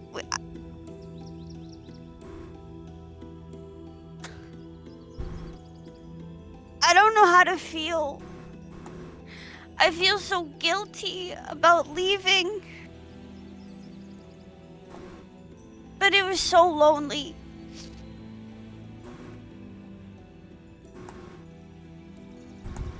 something had to give, and unfortunately, I guess that meant you had to leave, and it hurts, and it sucks, and it's not gonna be a fun, I guess, life transition. But maybe it's for the better. Maybe you can implement some change or show others that there's a different way. Maybe you can help your society in some way. And there's always a pioneer in every society, in every civilization, in everything. Or maybe not. Maybe it's all for nothing, and you just kind of go on, and you get to live your life in a different way than what you were raised. But hey, you're doing something different. You're not lonely. You have us.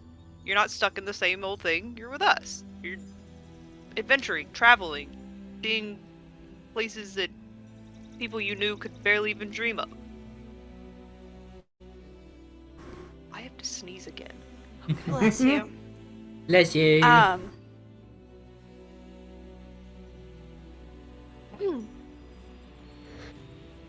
Blessed. Everyone leaves. All the time. When we were fighting those hags, you got really hurt. Look at me. See, I'm fine. I'm great. Everything's all good. Don't worry about me. I was just so afraid for you and Beetle and the others.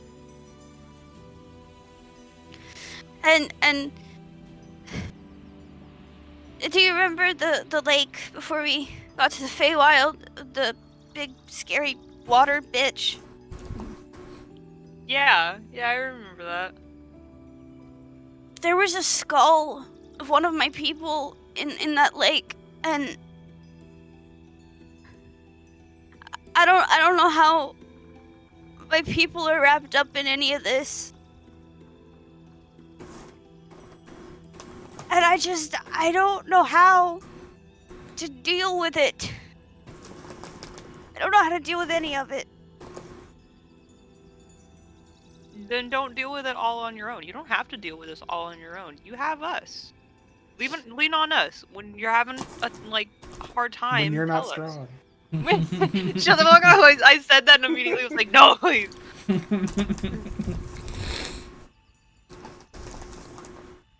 Yeah, so, trust us to help you, You don't have to tell us everything. You don't have to let us in on everything all at once, but, let us help you get through this. We all have to, help each other through this. It is not going to be easy. It's really not. But if we, we help each other through this, we get through this together, we stick together as a team. Something good has to come of this. Yeah. God, it'd be so nice to have a win right now. Yeah, that would be nice. We just We'll gotta get there. We gotta get Shuna back, and we gotta get the hell out of this place. I don't know how much more I can take. Say that again.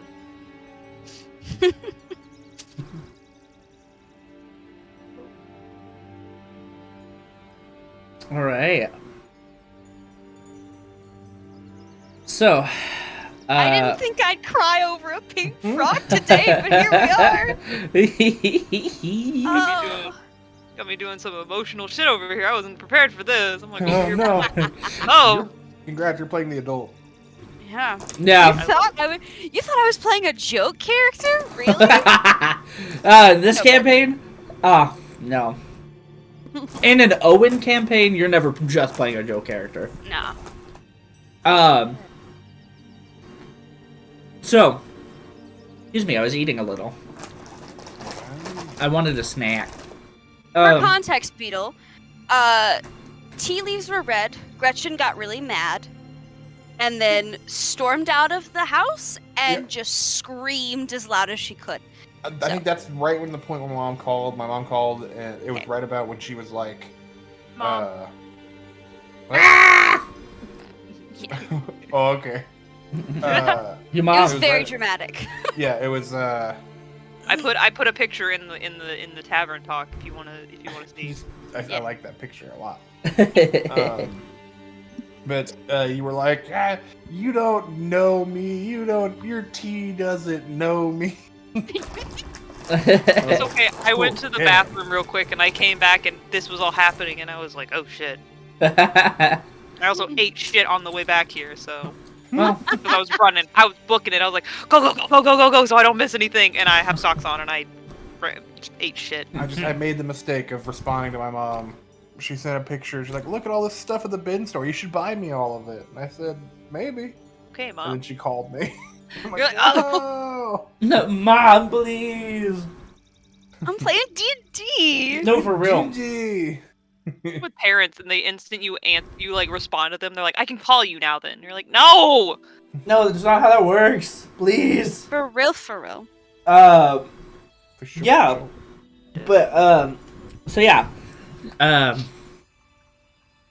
feel like after a while, you kind of just sit, in your feelings. I love a therapy session. I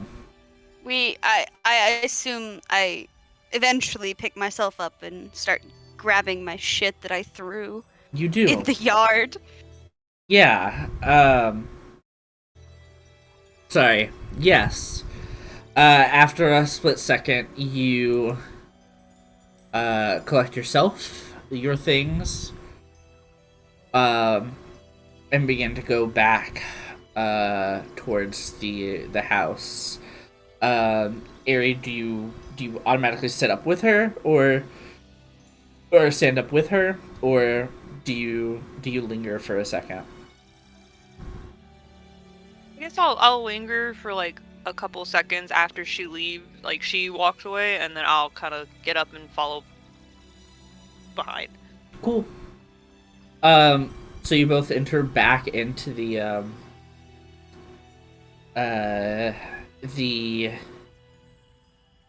whatchamacallit, the house.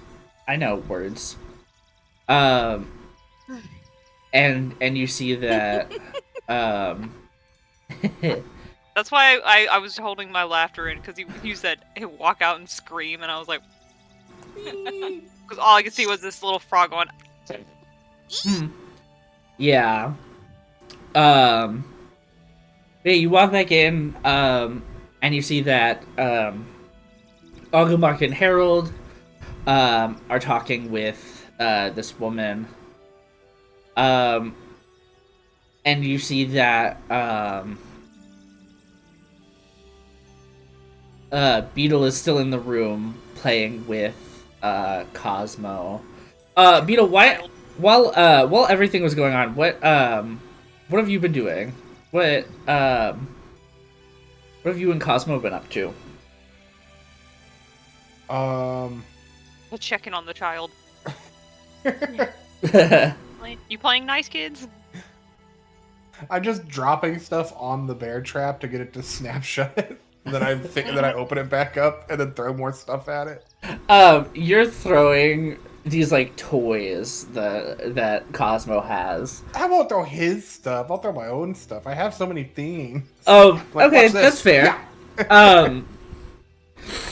Yeah. And Cosmo is every time it snaps shut, Cosmo goes, "Yay! Yay!" Very excited kid. Very just in it. So Ari, you check up on them. You do lots of magic? Yeah. What kind of magic? Evocation. I learn a lot What? of it's called evocation. It's what the lights the lights that I do. That's you do. My bug magic. Yeah, that's evocation. Oh. I can also there is there's a moment where Cosmo sits for a second and is like do you want to see what I've been working on recently? Yes.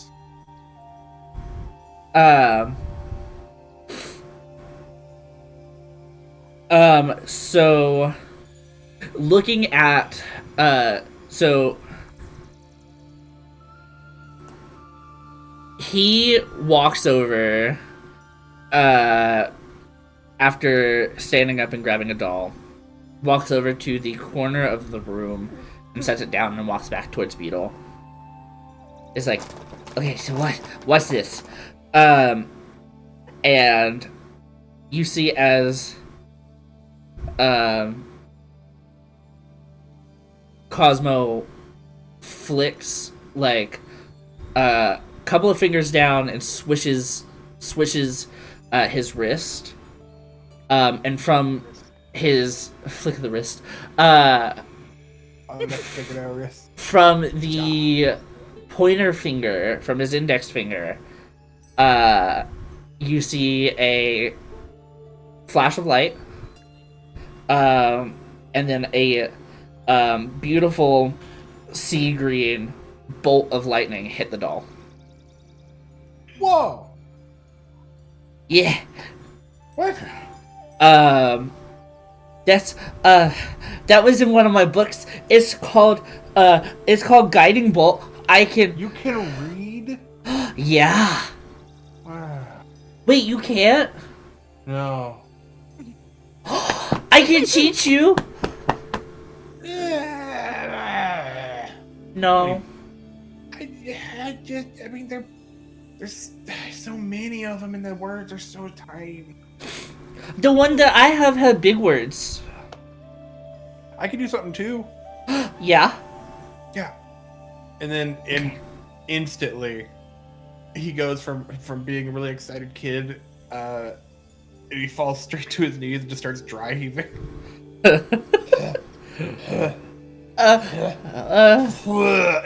And just like just a lump falls out, just like a softball size just clump, and then it peels, and then one insect leg peels out of it, and then another, and then another, and just a fucking softball sized spider.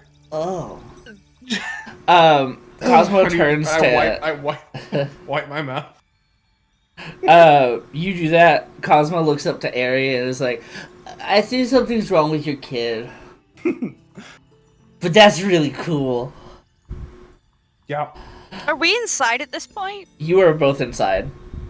Okay. I just... I'm, like, still kind of crying, and I'm just, like, staring at Beetle. Yeah. You're staring at Beetle. You hear this woman talking to Agumok and Harold, who have conveniently moved seats and are now sitting next to each other. Suspect. So they're sitting next to each other talking to this woman. Ari and Gretchen have seen it. This is a tiny version of the Crystal Orb Weaver. Okay. So it's a very like Black Widow-esque, where it's very thin-limbed and glass, like almost glossy. Okay. Yeah. Horrifying to look at. Very terrifying. Yeah. And he just scooped it up. He's like, I did it. I made a thing. Wow. I'm using my alternate wild shape to cast Find Familiar. Ooh. Cool. Is this Orb Weaver now your familiar? For an hour or two. For an hour or two? Well, it's a thing that Tasha's allowed you to do with wild shapes, is you could burn a wild shape to essentially do Find Familiar. Oh, cool. And it lasts the same amount of time as a wild shape does. Hell yeah. So you just have this this Black Widow spider that it's trails around so you. it's like prismatic stone color. It's just that style of hunting a fully apex venomous thing. That's really cool. Cosmo is enamored. You wanna hold it? Is that okay? Yeah. Yes, please. And he holds out his hands. Massive spider that I'm holding with both hands just crawls over. Cosmo is just holding it in his hands, and is like, wow. Is terrifying. Mm-hmm. It's a whole problem. But is looking at it with, like, the most awe. Just, like, wide-eyed. I love it. Just absolutely enamored.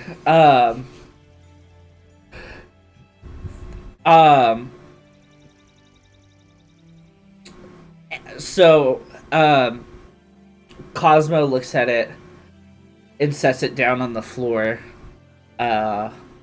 gently, and is like, oh, well, I can also do, and you see that, his hand goes, like, kind of forms, like, this bulb, and as he pulls his hands away, like, his fingers away, you see lightning dance between his fingers, and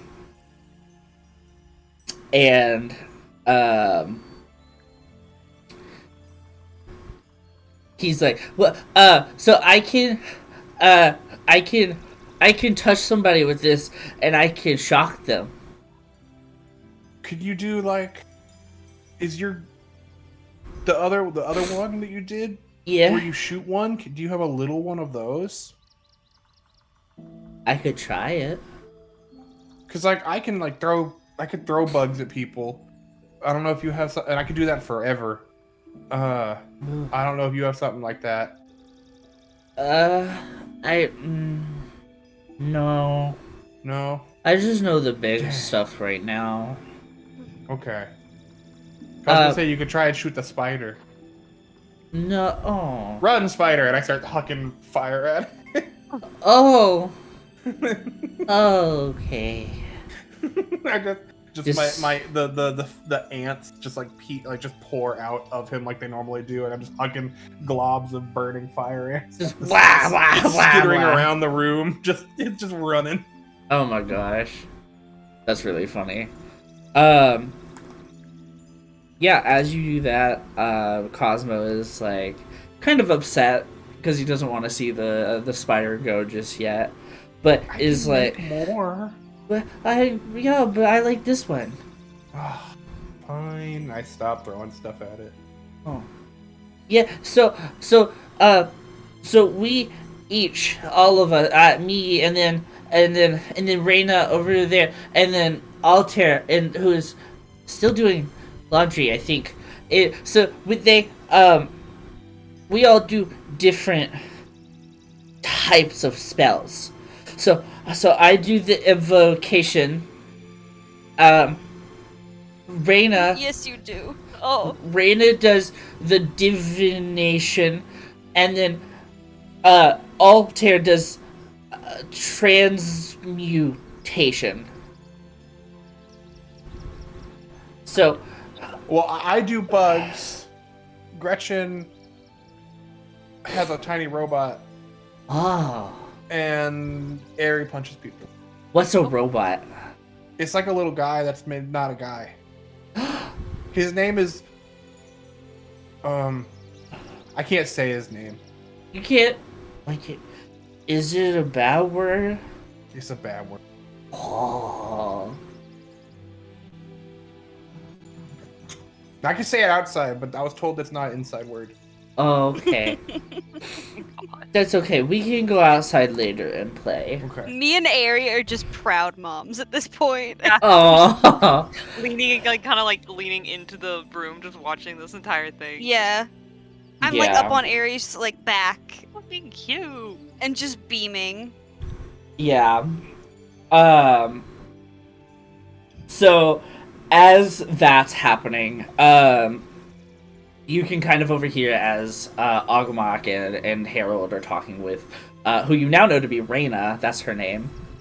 And they're all talking, and she's like, "So travel was hard. I can tell. I'm sorry about that. I'm glad you all are feeling better, at least.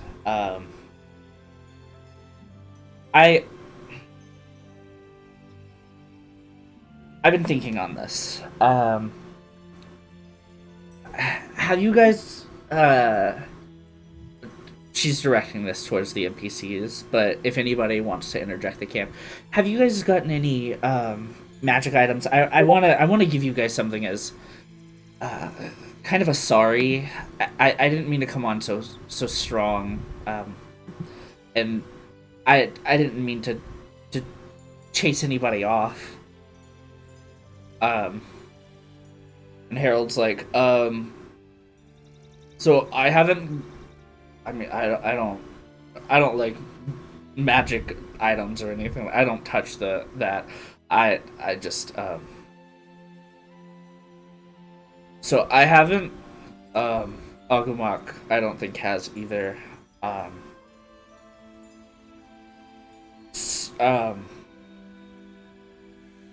And he looks over at Aerie and he's like, "Hey, Aerie, have you gotten any items that feel magical to you?"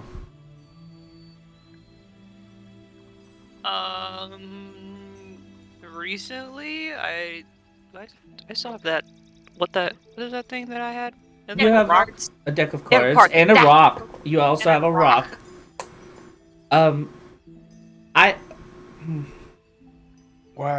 You have 2 magic items? Oh, just wait. You'll get your time to shine. Gretchen also has 2 magic items, by the way. Yeah, and I made one of them. Yeah. So you'll get another. Don't worry. So, Raina looks over at Ari and she's like, I don't want to cause any more problems. I'm sorry, but I as a sorry for causing you grief. We have a bunch of magic items. We can give you something as a sorry. But also if you need any help with like identifying any, like if you don't know what they do, I can help with that. If you're okay with that, I can cast Identify on all of your objects if need be. Like I said, if it's not too much trouble.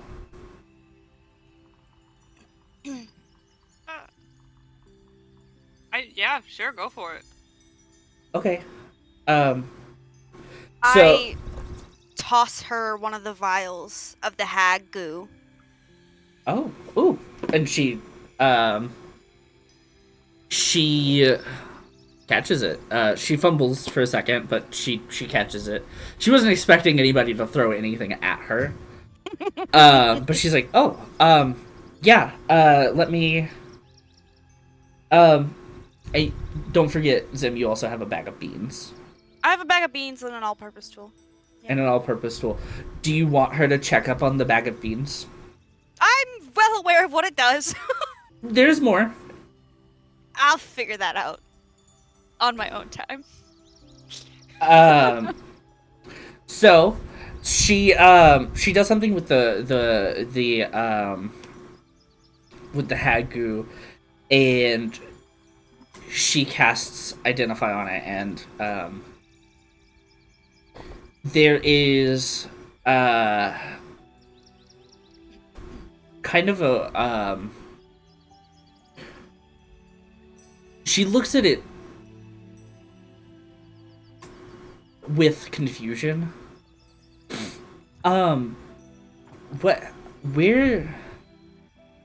Where did you get Hag Remnant? We killed one. Actually, 2. I'm sorry, you did what? I'm pretty sure you heard Gretchen. I did. How far away were they? How far away were they? I don't know. Probably like less than half a mile out. Like half a mile out.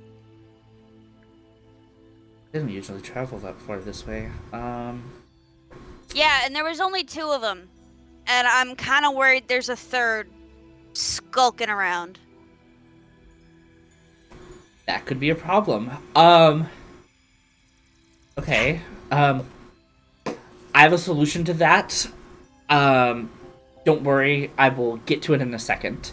Hag Remnant is it's useful.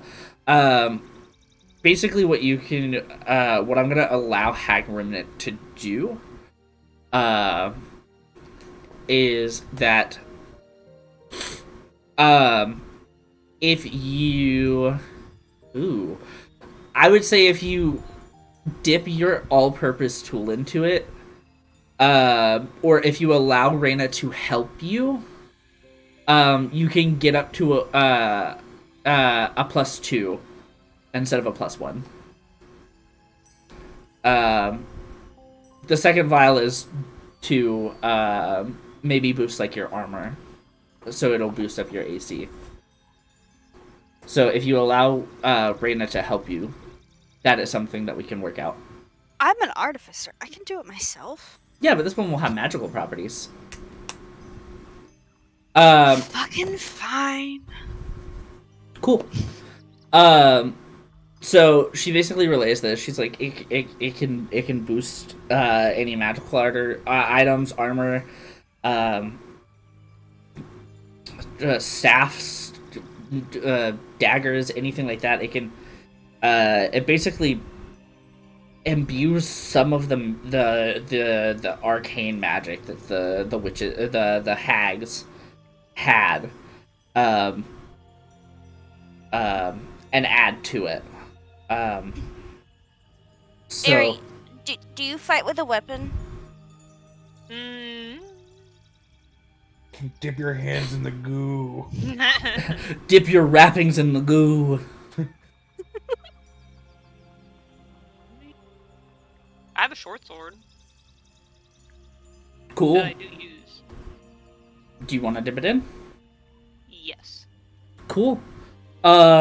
We apply it to her short sword and my all-purpose tool, because I don't think Beetle fights with a weapon. I don't. Beetle. Hello, Beetle. So, you, with the help of Reyna, dip the sword into the goo. And so it has the properties of a +1 short sword. So that means you have a +1 to bonus attack and damage rolls made with this magical weapon. Proficiency with a short sword allows you to add your proficiency bonus to the attack roll for any attack that you make with it. But wait. What? What? It's a She +1. He already adds her proficiency. Oh, does she really? Because she's proficient in short sword. I thought you... That's how proficiency works. Yeah. Okay. Well, it definitely Unless gives she you... adds it again. Does she have expertise in short swords? What does expertise do? I don't know anything about that. Expertise is double proficiency. It's something that bards and rogues get on skills. Having it on a weapon is kind of nuts. Because when your proficiency goes up to, +3, it's now a +6. If it goes up to +4, it's now a +8. Yeah, I would say, because I thought with proficiency it dealt with your fighting style for monk. No. It's just the chance to hit kind of thing. Well, yeah, no, I was just saying it was like she has a fighting style. Because I think her fighting style is unarmed fighting. I didn't think that proficiency with a short sword is already in her kit. You know? Oh yeah. Yeah, I get you. I could be wrong. No, that's why they mention you talked about it with key empowered strikes, where you can make it offhand with your hand or with a monk weapon. Short swords are one of the first monk weapons. True. Yeah. Let me pull it up real quick. Monk 5e. Double check. No, you're good. I think they get it. I think it's short sword and simple weapon.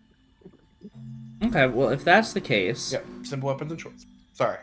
Cool. Then instead of expertise, because I don't think she would get expertise on it just yet. That'd be crazy. It would be crazy. So instead of because I'm just looking at a base short sword and not like a short sword +1 that you obtained. I guess with ruling that instead of a +1 to bonus, a +1 bonus to attack, it would be you keep your proficiency as is, and gain +2 as opposed to +1 to as a bonus to attack.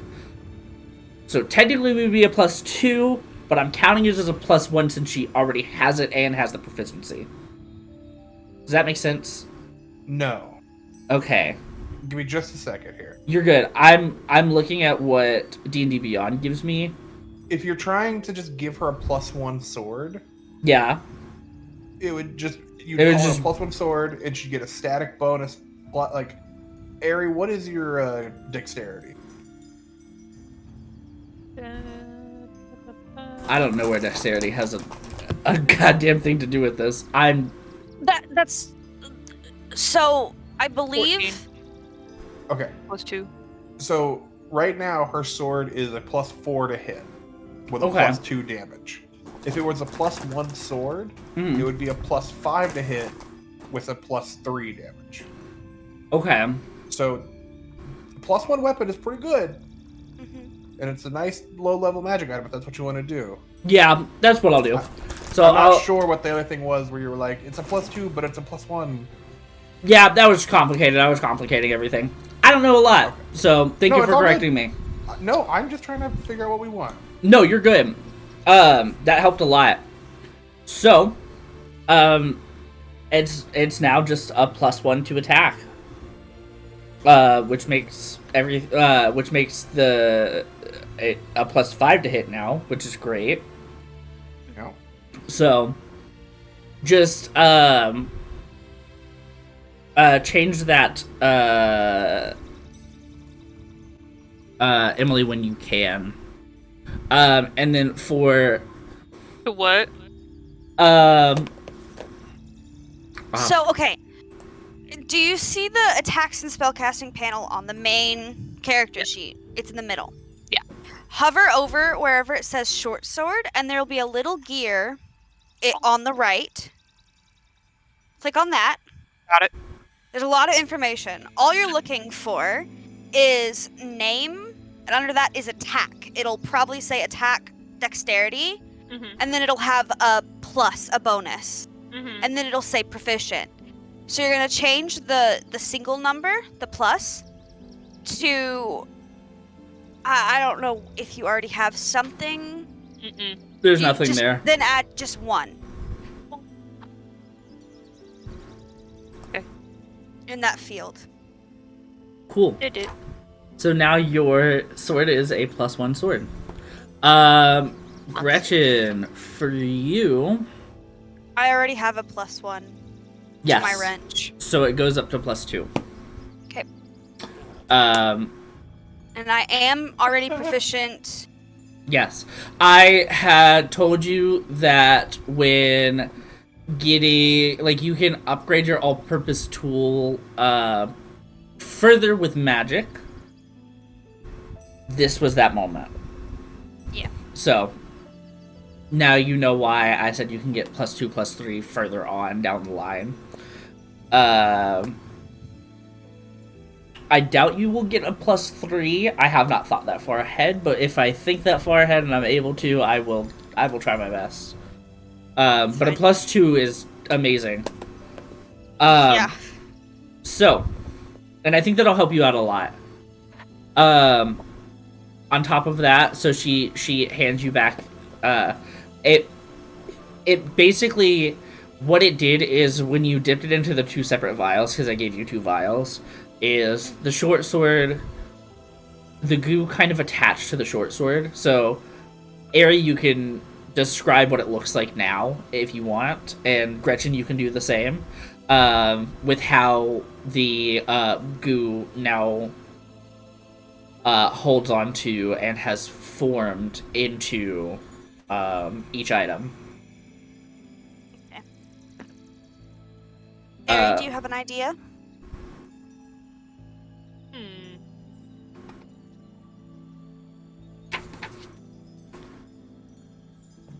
I do not. Would you like me to go first? Yes, please. Okay. So, after the upgrade to my weapon is finished, you would sort of... my wrench is one of those really long, like, bright red monkey wrenches. And with the application of the remnant, it sort of had a caustic effect and kind of peeled and, like, rusted the paint. And it sort of, like... You know when you apply, like, paint remover to, like, certain types of paint, it kind of peels up instead of, like, flaking or dissolving? It kind of does that, but it goes rigid and jagged, and it's like these, like, barbs of, like, rust and paint covering my wrench. Cool. So yeah, it definitely looks like it has been well loved. if that's the case. It looks like it, at least. Even though you've had it for a few hours, or days, or however long, it's kind of hard to tell. I love this wrench. I've had this wrench my whole life. I don't know what you're talking about. Exactly. On top of that, the deck of cards that you laid out on the table. You can see that she casts Identify, her eyes gloss over, as it did with the Hag Remnant. And she's like, Wow.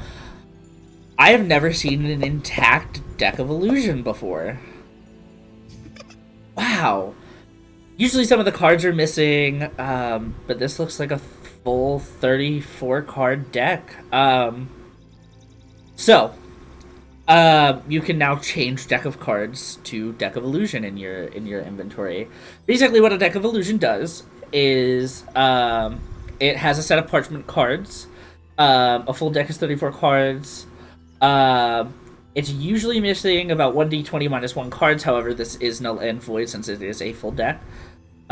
This magic deck only functions if its cards are drawn at random. So you'd roll a 1d34. Or you can use an actual physical deck of cards if you wanted to. It says you can use an action to draw a card at random and throw it to the ground at a point within 30 feet of you. The illusion appears over the thrown card and remains until dispelled. The illusion appears real and of the appropriate size. And on top of that, it behaves as if it were real, except it won't cause harm. While within 120 feet of the illusion, you can move it magically within 30 feet of the card. And any physical interaction with the illusion reveals the illusion since objects pass through it. Someone who uses an action to inspect it will identify it with a DC 15 investigation check. And the creature then appears translucent. I can change the music if you want me to. I'm like, oh, I'm really trying this background music, about to put me to sleep. I went for somber. I wasn't. Yeah, it's fine. I'll change it. I was like, there's nothing normally there's nothing wrong with it, but a bitch is sleepy. A bitch been awake since 7:30 this morning with no nap. That's so fair. Felt. That's rough, buddy. Here we go. I think at one point I closed my eyes because my eyes started to like kind of nod off, and I'm just like, I'm literally sitting over here with my eyes closed, just listening. Yeah. It was taking too much effort to keep my eyes open. To listen. You're good. So, finishing this up, the illusion lasts until the card is moved, or the illusion is dispelled, which you can do at any time. When the illusion ends, the image on the card disappears, and the card can't be used again. So each card has a suit. You have like the normal suits: hearts, diamonds, spades, clubs. All of which are, let's see, ace through 8, and then 2. So you have a heart, ace through 8, 2, and then diamond, so forth and so on, and then you also have 2 jokers. Each one has a corresponding image that is going to be the same. Like it's gonna act different. It's gonna be different for each suit. So like if you draw the heart card and you throw it down, it could be, I don't know, whatever. I'm gonna let that be random. But as an example, you can summon a bugbear at some point. You can also spawn a faux lich. There is a possibility that you can draw a lich and toss it on the ground. The jokers, however, are stagnant. There are two. There will always be the deck's owner, so there will be images of you that you can throw down if you use your joker cards. You will always know what the jokers do, and Raina tells you that. And I play this Gretchen in defense mode. But yeah, so what you can do is you can roll a 1d34 if you wanted to, or if you have a deck of cards. Take anything between 3 through 7 out of each suit and draw that way. Whatever you prefer to do, Emily, is up to you. As for the stone, that you have, she, same thing, eyes gloss over, and she knows, oh,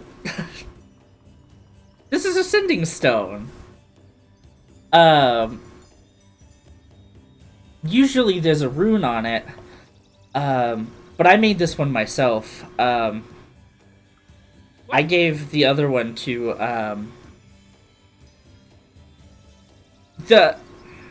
she looks like this, and she points to the hag. She's pointing to the,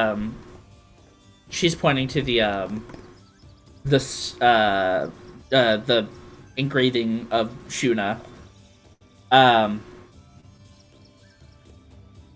So, sending stones allow you to cast the sending spell once per day. So you can send, and whoever has the stone can send back. It'll only work if 2 creatures hold the stone. So you can send something out into the void, and if nobody else has the stone, nobody's going to respond. I send you up. Ooh. Well, that is within the 25-word limit. Scary. WYD. What you doing? And, but yeah, Raina confirms that she made it, and was gonna, and she's like, I told the woman that was here,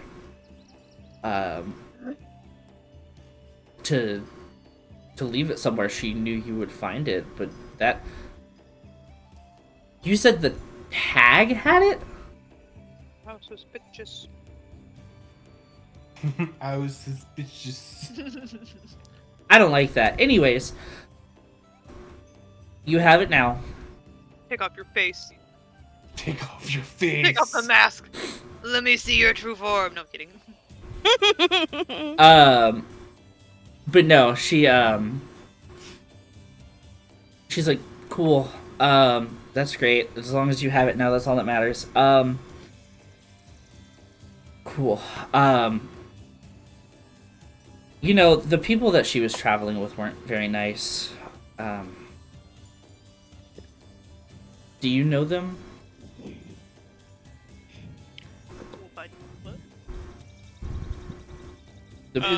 Are we in a separate room, me and Cosmo? I mean, it's all one open hallway. It goes, like, that cauldron room that you're in, the herbalist room, to the kitchen, to the dining room. So it's like one long strip. Okay. So with my crazy perception, I was gonna call out from the other side of the room. Mm-hmm. No, she was napped. Not like kidnapped because she's not a kid, but napped. I don't know what it would be. Would it be Ari? Would it be lady napped? Yeah, I guess technically you would call it kidnapped, Beetle. That she's technically not a kid, but the point still applies. Yeah. Cool. Yeah, she asked me for something to link communication with you guys. Well, with travelers, but I didn't think she would drop it that close. Do you know where she is? Like where she went? Going? They Was were. she okay? She was fine. Just bruises on her wrists from being bound. But she seemed fine. I would have I wanted to help her more, but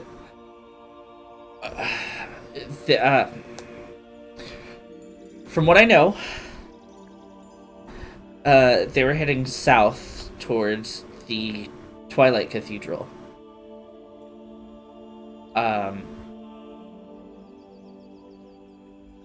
They were gonna steal, well, they were talking about, talking to the vessels, which I don't know why you would. Vessels aren't cool. The vessels aren't good people. Well, okay. Some of them are. Their leader isn't.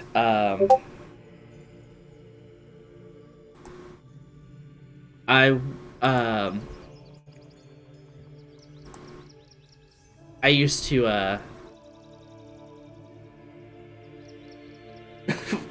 Ari, what the fuck? Sorry, you said Twilight Cathedral. Yeah! For the Twilight Court. And I said Robert Pattinson. And Oh no my one goodness. responded. I didn't hear you. I was like, I think my mic cut out, which is probably a good thing. That's fine. My mic is like, you're done. But yeah, no, they're on their they were on their way to talk to, well, I guess talk to the vessels. But like I said, I don't know why they're not.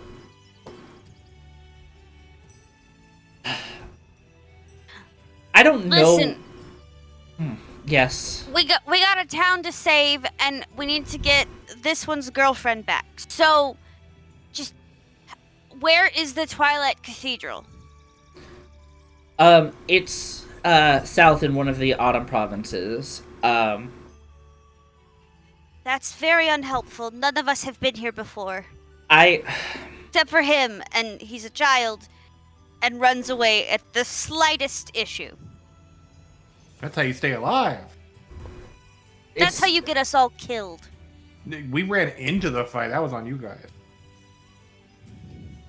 We were chasing you! Wait, in his defense, he stayed alive. Finger guns. Finger crossbows. Yeah. So, she says it's one of the farthest south points you can go. It's probably another week's walk.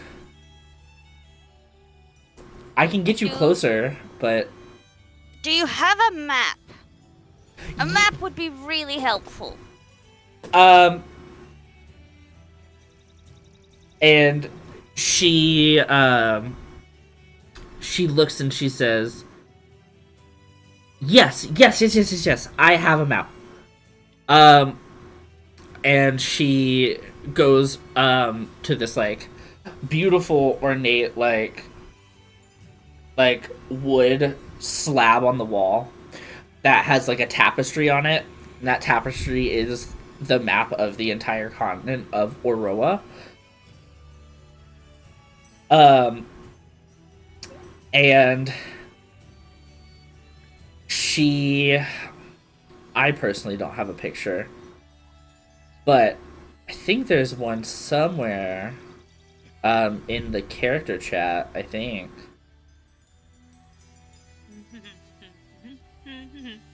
But, she was, she lays the map out, and she points out where y'all are, which is the northeast side of the map, like the northeast part of the map. And she's like, "We're here, right?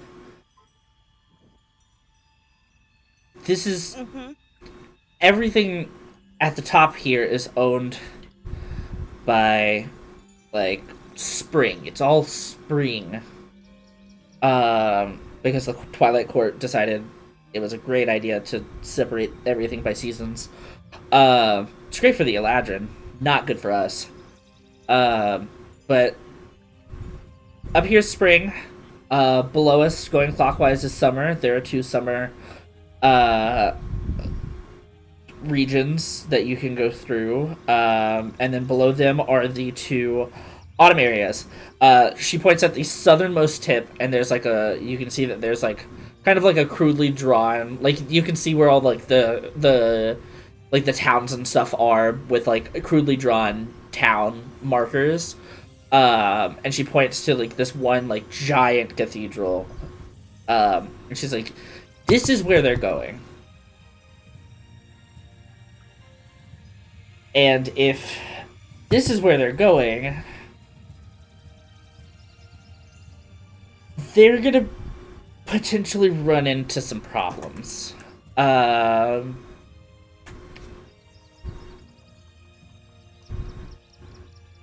So, the cathedral is home to the Twilight Court. This is their meeting ground. This is where they discuss any issues, right?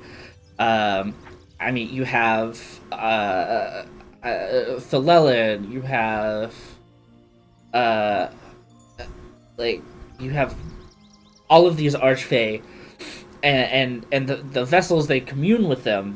That's how they get the thing for Myth. So, they've been in a dispute for a while, because Yaret won't take no for a fucking answer. Because, of course he won't. He didn't take no from an answer from Sinti, and here we are. Anyways, tangent. Sorry. The crux of the matter is Yaret wants to talk to the Dollmaker. Right? It's been on the wind for a while.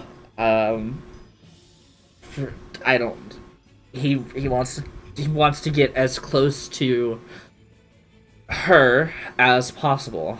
And Beetle, when she says her, you know exactly what she fucking means. Yaret wants to get to her. Which isn't good. And on top of that, if they go in together, Yaret and the Dollmaker, that holds some real power. The 3 of them could easily take over not only the material plane, but Shadowfell, any of, like, Bitopia, any of the other extraplanar planes on the cosmology wheel. And at that point, they'd probably be on... fucking wheel? Yeah. Do you have alcohol? Top cupboard, far right. I'm already there. Be careful, this is a little sweet. I don't know if you like sweet things. I don't care. Gretchen doesn't care. Ari, you want some? Sure. Pour me a glass. I pour Ari a glass, and I just drink from the bottle. So... they, So she's like, yeah, that's been on the wind for a while. Everyone knows it, but they're not gonna do anything. They don't care. So... yeah, it's a whole thing.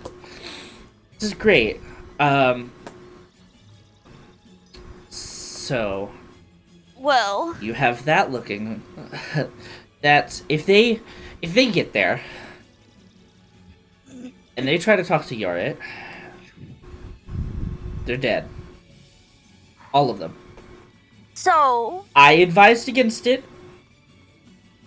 I thought the proceedings would go according to plan, and Hamadryad would just let things go, but because she's one of the she's the head of the Twilight Court, kind of like now you wouldn't get that. She's like how the vessels are in Formyth. That's how that's except it's how Yaret is, but not bad. Does that make sense? sure. We don't really give a fuck about the other two. We just want the woman in the sending stone alive. If the Dollmaker's part of it, there's really only one thing left we can do. What? Leave. As fast as we can. We got. Oh. Look, they left a day ago. And it's a week trip. I can get you to where you need to go.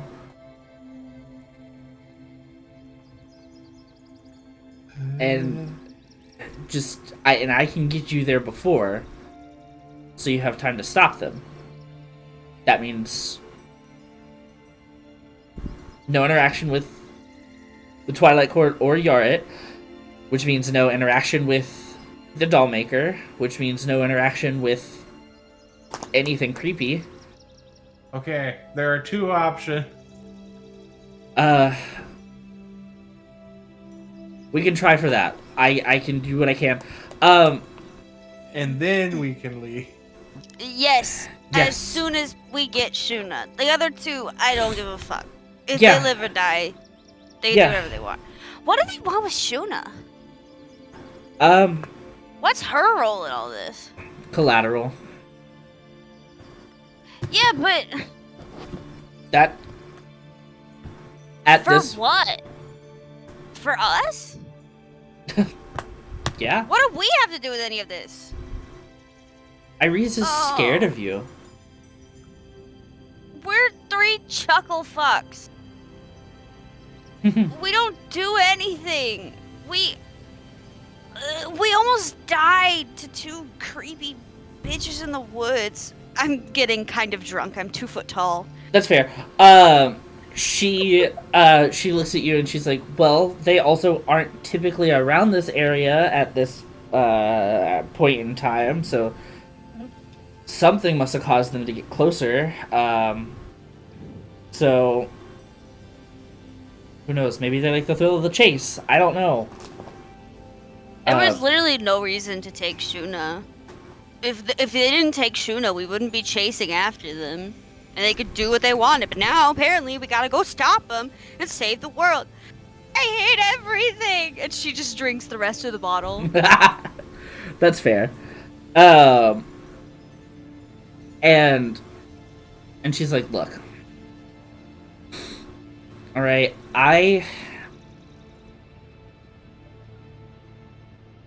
everything sucks. And I'm not going to pretend that it doesn't. And trust me, I'm not going to go into any fucking speech. I'm just as tired as you guys are. I've put a ward up so that way nothing bad Feywild can get in. But I had to expunge these people from my house. Shuna included, unfortunately, because they would have wrecked house if I just kept her. So I would have done something. Do you have any way to, like, imprison them? Like, Mm. marbleize them? Maybe. I know Altair has been Like, put him in a little guy? Like, put him in a little ball? like a palimpsest, Like a marble? like a marble. Yeah. Like She a pal sphere? like a pal sphere. Oh, what that is? Like a Pokeball. You mean Yeah. Pokeball. the arguably the better option, the Pokeball? Yeah, but pal spheres catch people. Jesus Christ! Oh God. But no. So she was like, Altair was working with this is all transmutation, so it's nothing. I mean, yeah, I'm sure there's a spell that Altair Or knows. like, could turn him into like a bug? Yeah, I'm sure there's a transmutation. I could turn into a bug. Um, For like an hour. That's enough time.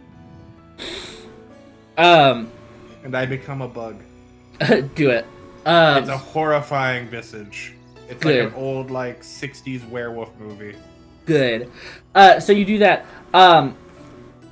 Reyna mentions that Altair can use an alter self, but instead of alter self, it's like alter person.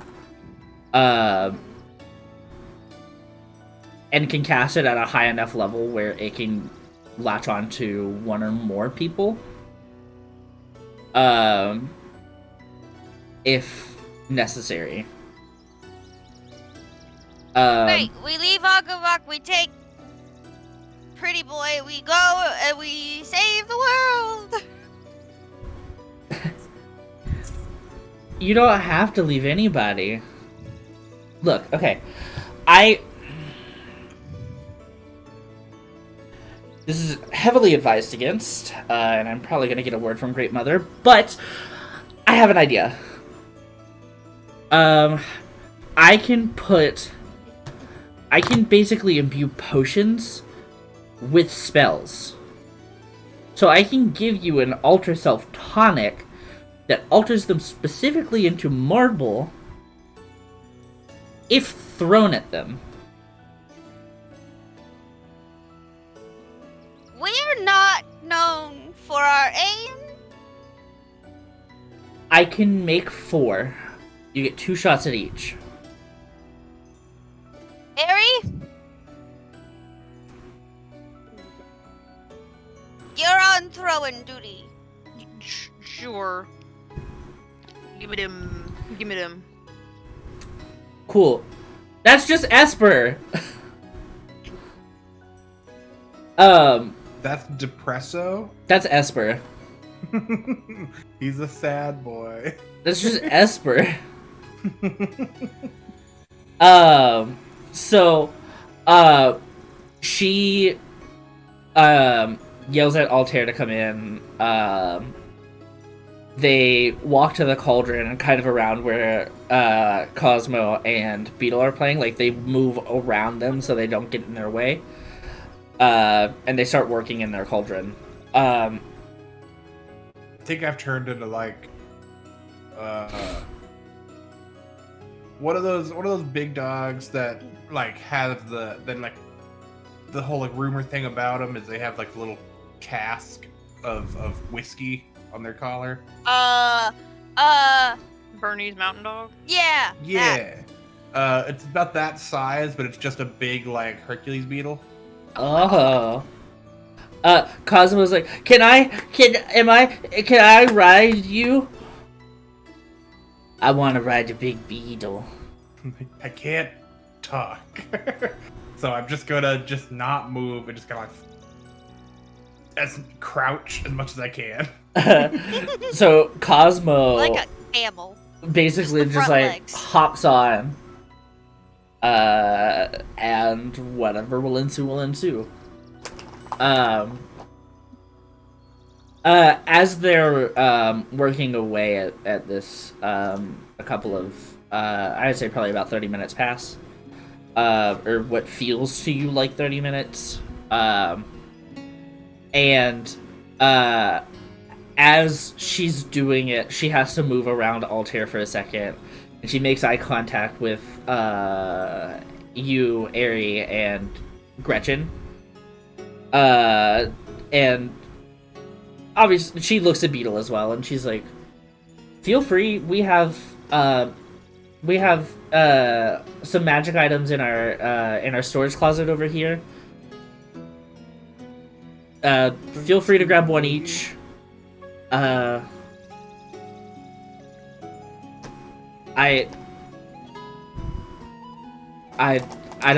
don't know a better way to say I'm sorry. So please, feel free. Do you Meet back to the cupboard and I get another bottle of alcohol. Cool? I've been running I around. pour for these Ari a 30 glass. minutes. Just it's me and Cosmo having a great time. Hell yeah. At one point, I fully run right back into my bear trap because I forgot where I put it, and it knocks me out of my bug form. Oh. Ah! Oh. Do you take any damage? No, I would, but it would. I think that's why it would just eat through the bug form. Okay. Cosmo checks you to see if there's any wounds. Oh, good. Okay, I have cure wounds if you need it.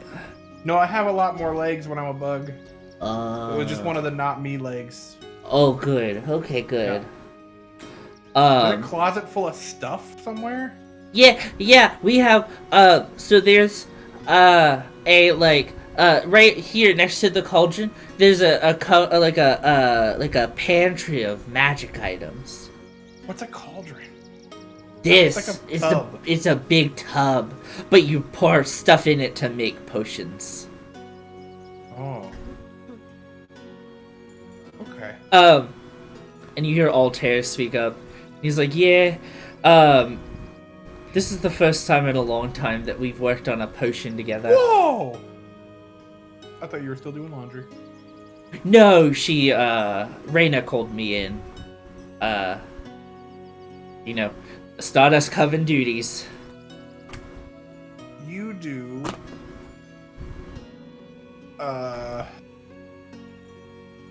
Cosmo, what magic does he do again? It's transmutation. Okay. Transmutation. I don't. You do something with a T. He changes things into other things. Yeah. I've learned, many a thing. I know, druid craft, I can shape water, I can, polymorph, reincarnate, I also have true resurrection. I don't know what any of these mean except for the druid craft. I looked at Ari. I just said that. He just made it more complicated for the child. I can turn stuff into other stuff too. Gretchen, you hear reincarnate and true resurrection. I'm a little drunk and I'm a little depressed. I do, and I put a pin in that for the moment. Cool.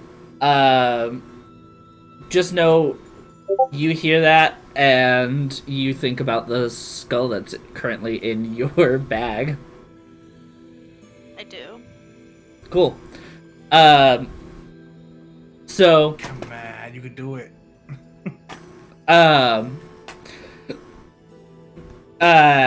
feel free to go through the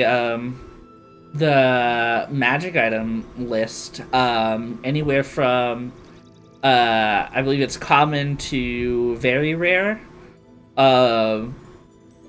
out a magic item. Right now if you want to. If not, we can wait. I've already picked out mine. You have, and it's a good one. It is, but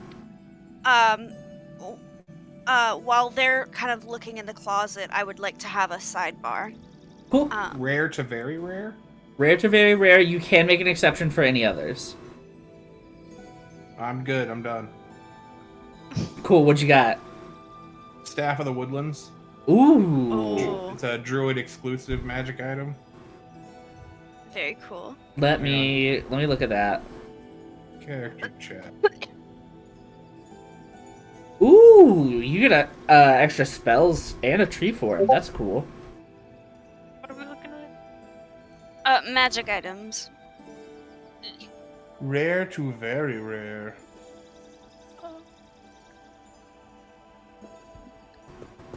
+2 bonus to attack and damage rolls, and a +2 to. Oh, while holding it, you also have a +2 bonus to spell attack rolls. That's cool. Hell yeah. You see in the closet, as you're rummaging around, similar to that of a broom. You see knocked over, kind of to the wayside, a staff completely made out of wood, and at the ends of it are like cute little leaves. A stick. That's a good stick. It's a magic stick. Dibs. Oh, that's a good one.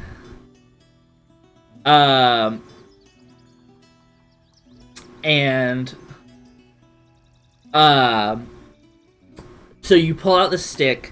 What does anybody react to it? What do you mean? Like, everyone can see he just like pulls it out, like, of the closet. Look, I got a stick. Me too. Close stick. I whack Airy with it. Look, it's a stick. Found a stick on On the the ground, ground. and now I'm gonna use it. And this power that I found, gonna totally abuse it. Oh my goodness. Since magic items, like, you have to attune to them for them to, like, resize and everything, I Uh-huh. figured this was probably sized to a normal person last. Yeah. So it's just way too long. Just running around with just a massive staff. Just running around. Holding it as high as I can. Yeah! You're like one of Like those. a herald. oh god. You do that. As you're running around with it, you can tell slowly but surely it starts to shrink to your height. Just over the time that you run around. Cool. Ari, do you want to look and see if you can find anything cool? Yes. Cool. Go for it. So on Wikidot, you can just type in magic items Wikidot. It should take you to the batch, and you can look to see if anything sounds interesting to you.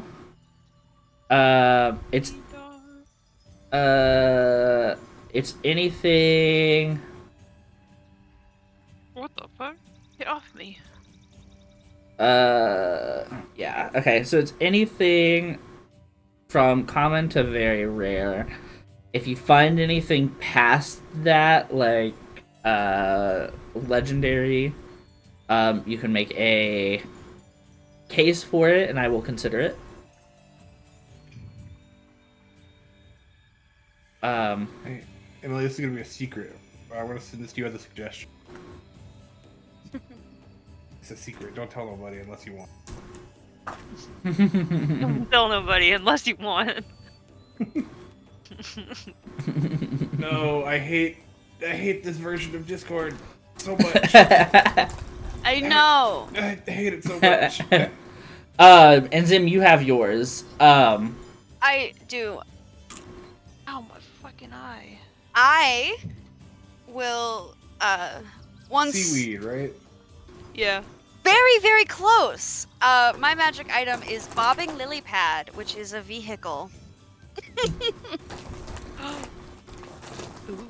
She has a bobbing Yeah. lily pad now.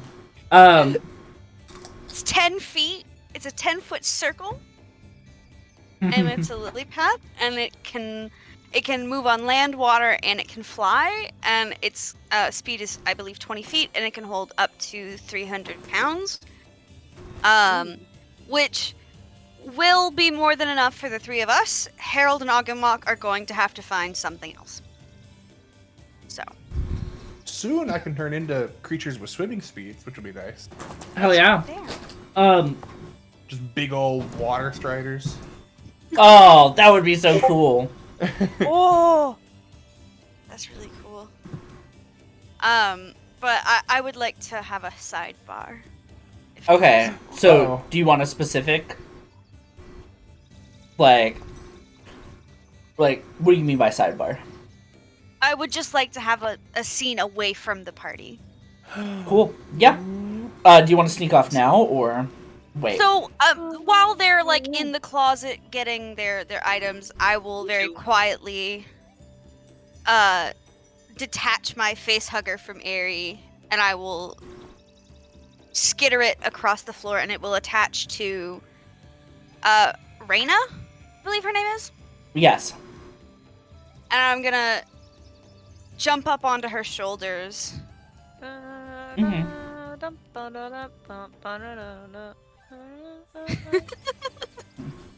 And I will say, Gretchen will not apologize for Gretchen's words. Amen, sis. Me too. For real. But Gretchen should not have acted that way. Gretchen believes everything Gretchen said. Like, full stop. But Gretchen was really mean to you. We've just all had a really hard amount of fucking time. And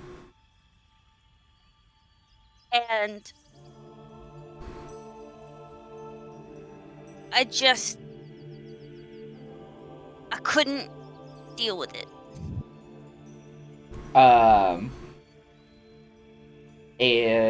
So she is like, yeah, it's understandable. You don't have to apologize. You don't have to. I understand. I mean, hell, it's the Feywild. Everyone's out to get you, right? But it's. I understand snapping. This place breaks you. I can tell by the beetle, was it? I can tell this place has changed him. It bogs you down, it rips you apart, and we have to live in it. You've been here for however long you've been here, whether it's, I don't know, weeks, months, days. That's none of my business, but I get it. Needless to say, I get it.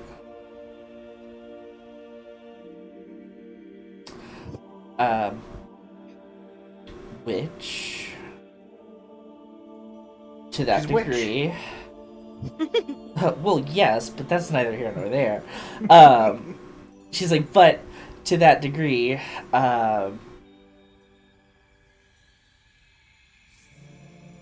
can tell you. Sorry, my nose itches. I can tell you that the magic items that you have are more useful than you think. That's me going on my divination bullshit again, but it's true. I know you have more than one thing. That's not a surprise. but there is something that is calling to you in there, and I think you'll like it. So feel free. Absolutely taking your shit. Like, yeah, do it. I'm not gonna stop you. Gretchen 100% believes that divination is bullshit. Is bullshit. Yes. I don't believe in any of that shit. I respect you for believing in it, and doing it takes a lot of skill. It's hard. Magic's hard. You know, some of us weren't blessed with magic. Some of us have to, you know, make fucking contraptions to do things. But yeah. I don't respect your magic, but I respect you for working really hard for it. Thank you. That honestly means a lot. As much as that also hurt a lot. But yeah. There's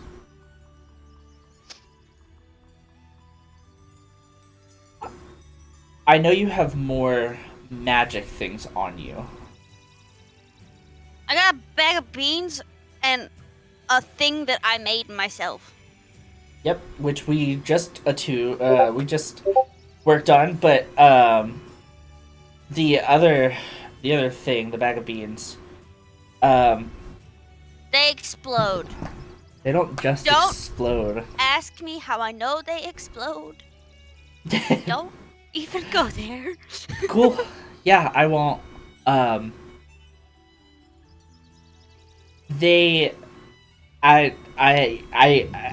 can guess. I have a guess, but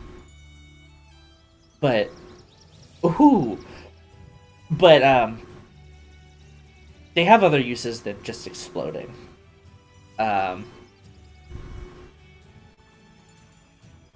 She recites to you, which, by the way, your bag of beans have also replenished. So the bean that you lost, even though it's not the next day, has replenished. You now are back up to 5 beans. Hell yeah! What about my ring? Oh yeah, no, your ring has all its charges. Lightning bolt. Duh. And now our charge is gone.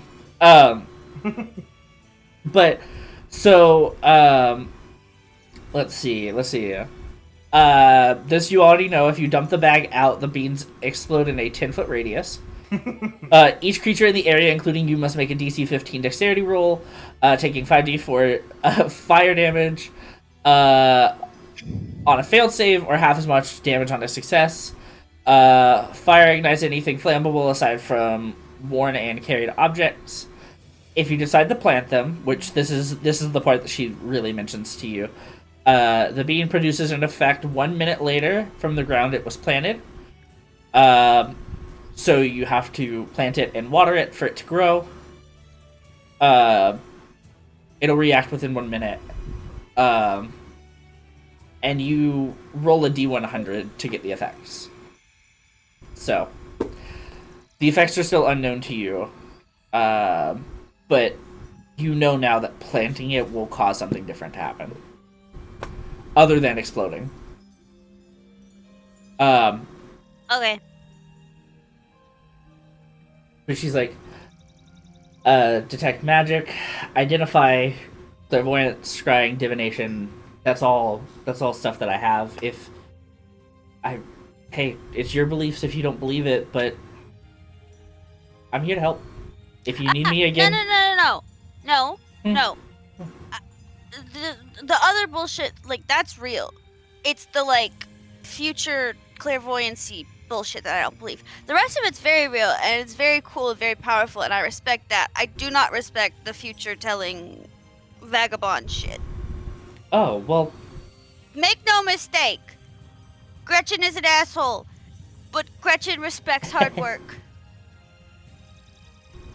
Gretchen is a little drunk. That's fair. Likewise, Gretchen. Likewise. I see how much time and care you put into your armor, and I respect it. Your tool is amazing, and I've never seen craftsmanship and like it. So. Yeah, Gretchen's the fucking best. Yeah. And she's like, no, feel free to sneak off and grab whatever you need. We're gonna finish these potions up and we're gonna send you on your way, okay? Yeah. Oh, scrying. Yes. It would be really nice for Aerie if you could scry and like show Aerie that Shuna's okay. I can do that, yeah. I think it would put her mind to peace. And she is scrying. Can you hear people talk with scrying? I don't know how scry works. That's what I was gonna look at. Scrying spell. Let's see.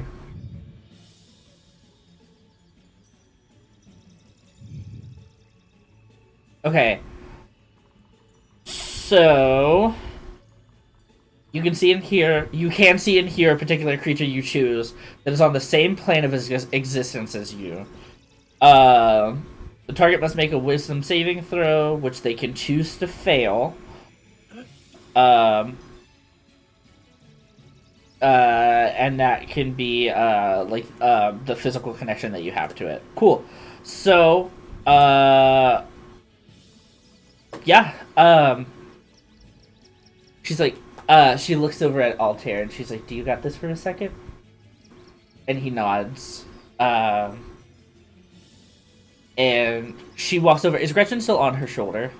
Yeah. By the way, for the other two, this is all with message. So what you guys see is just Gretchen and Reyna staring intently at each other and like mouthing words. They're just kind of like, what the fuck?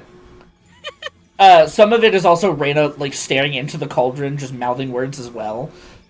As if she's, like, speaking incantations into the fucking pot. But she stops what they're doing after she, like, asks Altair if, like, he's good. Walks over to you guys. And she's like,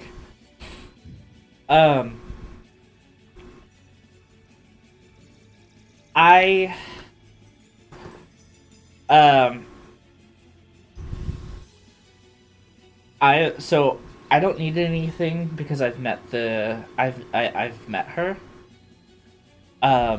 But Aerie, would you like me to show you that what Shuna's up to right now? Just if you can. Yeah, of course. And so the way that she does this is she holds out her hand to you. She extends it to you. And Gretchen, you are touching her. So I'm gonna play this out as if you are touching this. If you're touching the person casting scrying, you can see what is happening. And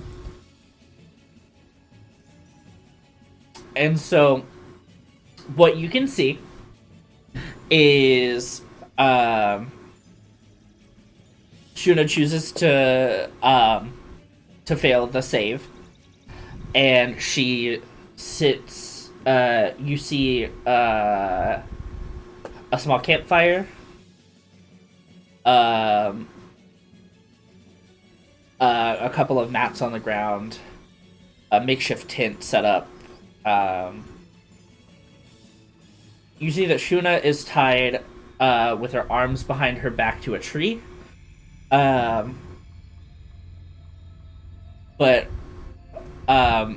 what would have been like kind of like a cloth mouth gag is resting like on her neck as if she's wiggled it free. And across from her at the campfire is Rezix, but Iris is nowhere to be seen. what you can hear is an actual civil conversation. Talking about like what Iris's plan is, if like why she's doing it, and the Rezik's answer is kind of somberly. He says that she's not gonna stop until she gets money. She's been running so many robberies and schemes, and this one has gone way too far.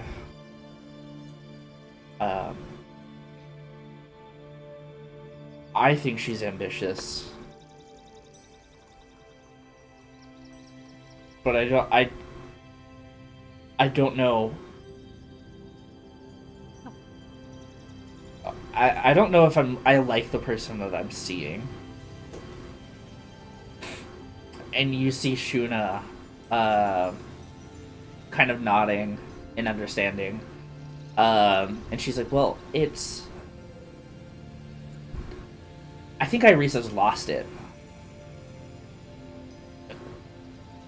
From what you've told me, you've done this to escape your past. Kiana, the war, right? Like the civil war that you had. You felt useless after she tortured you, so why not join up with a vampire? Why not join up with someone who, just like you, wants to feel something? I get it. It's condemnable, though. And Rezix is like, yeah, I know. I'm not proud of it. And I've had time to reflect on it, but by the time I want it out, we're here, so it's fine. Look, I know we made a couple of big risks by letting you escape into the town, and I know we took some big risks, asking Rena for the Sending Stone, but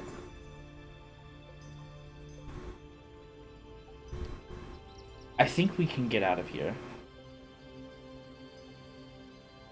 All goes according to plan, and we can kill Iris. We can leave. Oh shit. And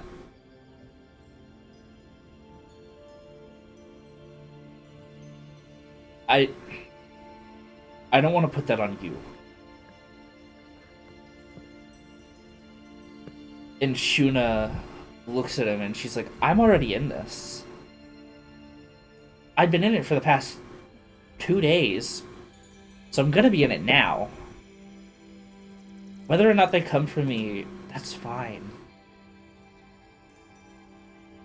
But I trust Aerie. I trust Beetle. I trust Gretchen. I love how I'm last. Fine. Fine. I trust Gretchen. Don't change it. I trust Gretchen. I trust Aerie. I trust Beetle. And I trust Agumok and Harold. They're going to find us. And they're going to do their damnedest to help us. Or me. And I can vouch for you.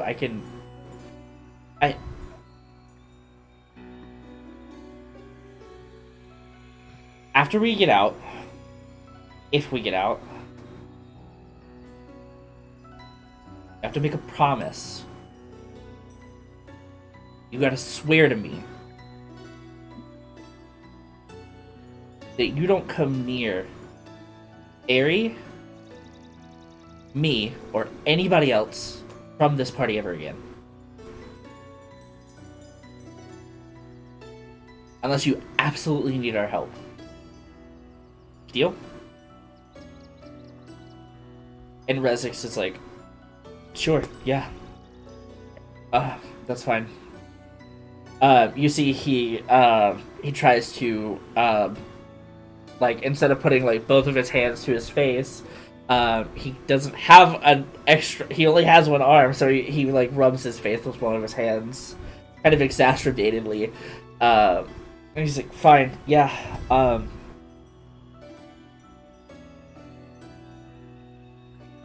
my plan is to head out west anyway, or out east anyways. Maybe find someone who aligns with, I don't know, anything other than Iresa's plans. And Shuna is like, I'm sure. You just have to keep it up. You have to keep lying to Iresa's face. Because she's gonna start suspecting something soon. And I can only do so much. Running off again is gonna be a bad play. It just is. Plain and simple. So I stick with you to the end, wherever we end up. If we can kill her, that's great. We can escape, get separated, that's even better. Because we can leave her in the fucking dust.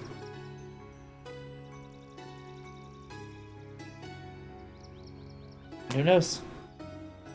Maybe we'll actually live to tell the tale. At that point, the scrying ends. All of your eyes become unglossed as you kind of come to terms with the fact that Shuna wasn't a fan of Rezix. You can tell by the hesitations in her words, the stuttering, the stammering. However,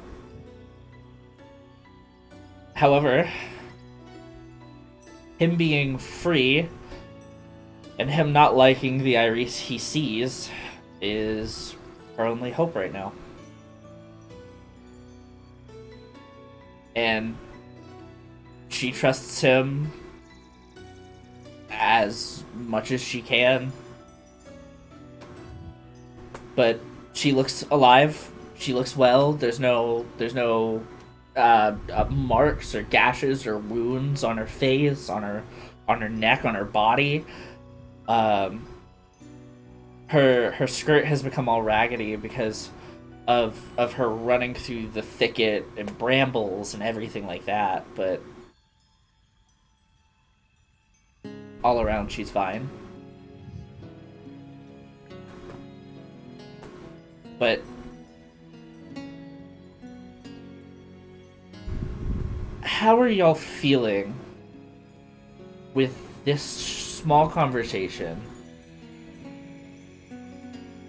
Realizing that someone who you thought was an enemy is helping somebody that you love?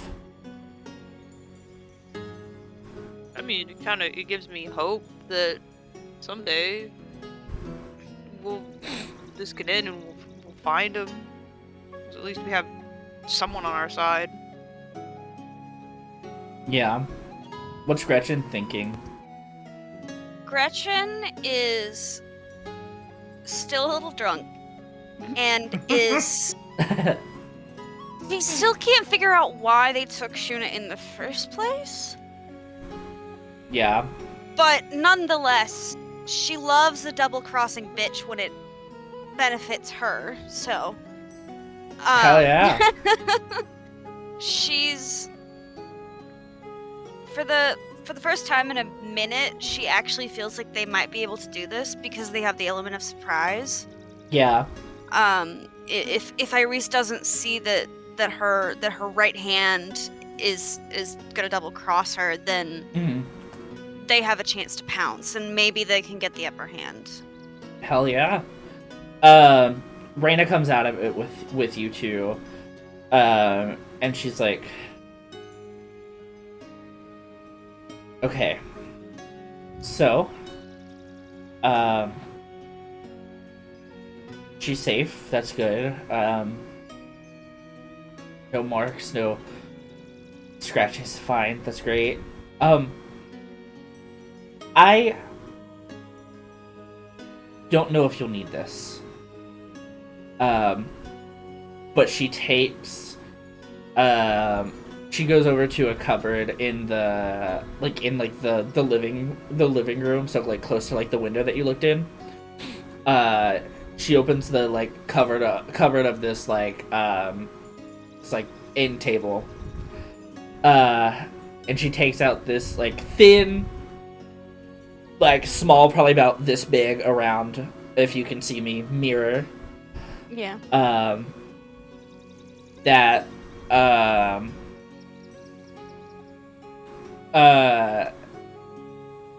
you all would assume to be a scrying mirror.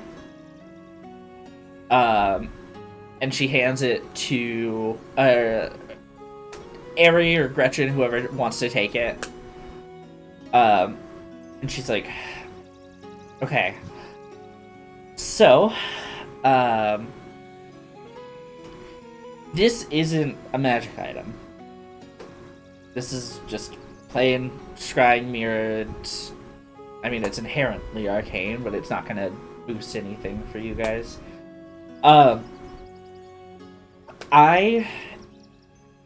If you're in trouble, I need you to break this.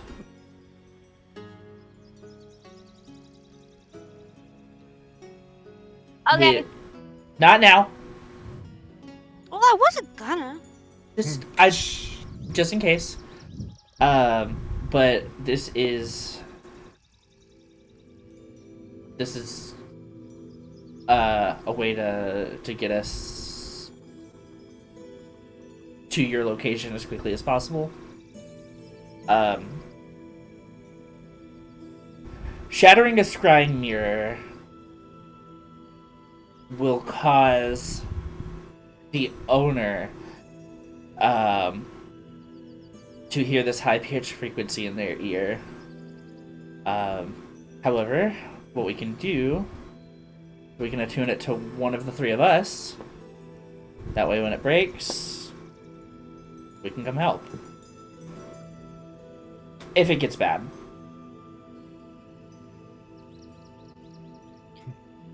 Ari, I think you should have the mirror. I'll take the mirror. Cool. Especially if it screams in your ear. I don't want it to fuck with my machines. Well, no, it's screaming their ear. Yeah, it screams Yeah, in... but frequencies can tend to mess with things. I don't know. That's very smart. It's probably very safe to give it to Ari. I would probably break it tomorrow. Yeah, I'll hold on to it. Cool. So add it to your inventory now, I guess. And she's like, How do I do this? And that's your magic item. That's your magic item. No, I liked the magic item that you sent. The thingy. The thingy. Has she that's cool. Has Ari gone to go grab it yet?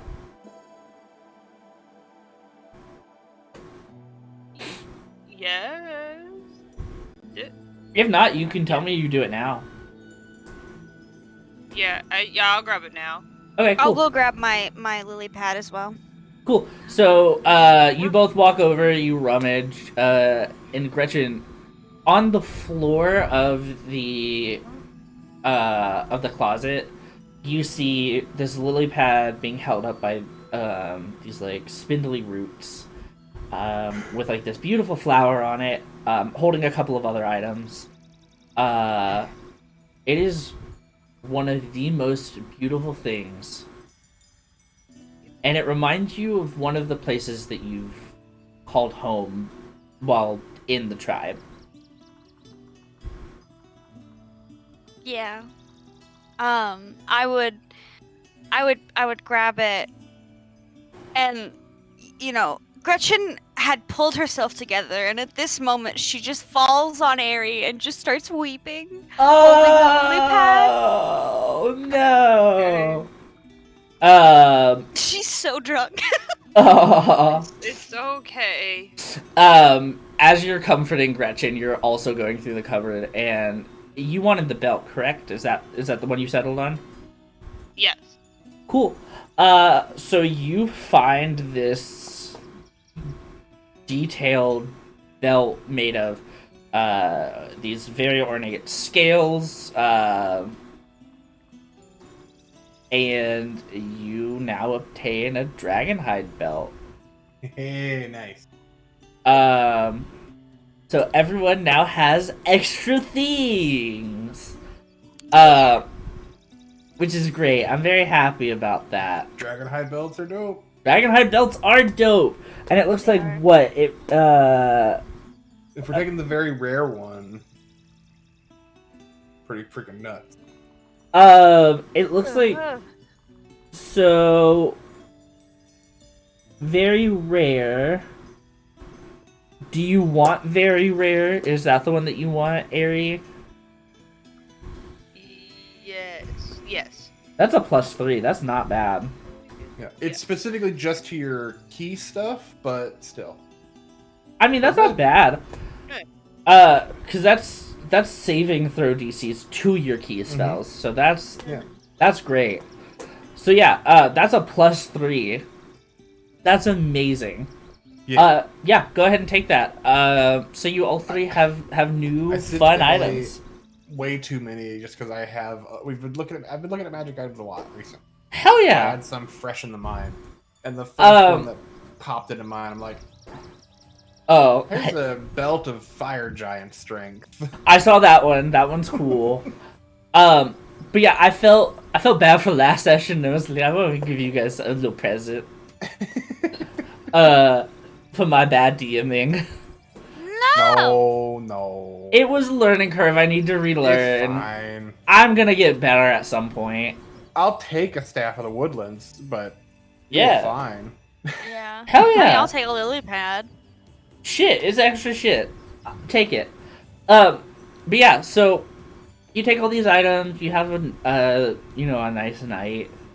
I when we go to sleep, I would, as a drunk, weepy pink frog, I would force my friends, just Aerie and Beetle, to I would wrap the lily pad around us and just snuggle with them. So you guys don't go to bed yet. You just kind of wind down for the night. Hang on, I'll make my con save. Why? Well, if you're pulling us towards you, you're drunk. I really feel like you're not very careful about your poisonous skin. I'm very aware that I have poisonous skin, and you guys are wearing clothes. I'm wearing very loose toga and a jacket that I assume I'm not wearing if we're snuggling up. Fine, make a con saving throw. Get poisoned. You guys haven't settled into your room yet, so you guys don't need to. I'm still enjoying my. Yeah, you're still enjoying your staff. I will wrap a blanket around me, and then I'll wrap the lily pad around all of us, so I don't poison anybody. Yeah. Except Beetle, he deserves it. Oh goodness. So, as the night kind of is winding down, after they make the potions and give it to you, who wants to add that to their inventory? By the way, it's 4 flasks of you're Aerie. good. I think Aerie has the best shot. Split 'em up. That was my bad. Sorry, I didn't mean to. Yeah, or split them up. Because What are we I don't doing, actually Fred? think Aerie has the best shot. Yeah. True. What are you saying about me? Well, you said you had a 14 in your dex, which is the same that I have. So you don't have equal there. Bitch, I have a 15 in mine! Exactly. So I think we're all pretty even. Yeah. And you also have catapult, I think, right? I do have catapult. It True, seems catapult- probably less than 5 pounds. Yeah, I would say So I would say, I don't know what you want to name it. You could probably come up with a cooler name than Marble Potion. Potion but- of imprisoning. Yeah, that works. And you get 4 of them. They made enough for 4 vials, so you now have 4 vials of Potion of Imprisoning. So, as they finish the potions and give them to you, there is, in the cauldron room, there are these 2 big double doors that lead out to, like, the backyard. And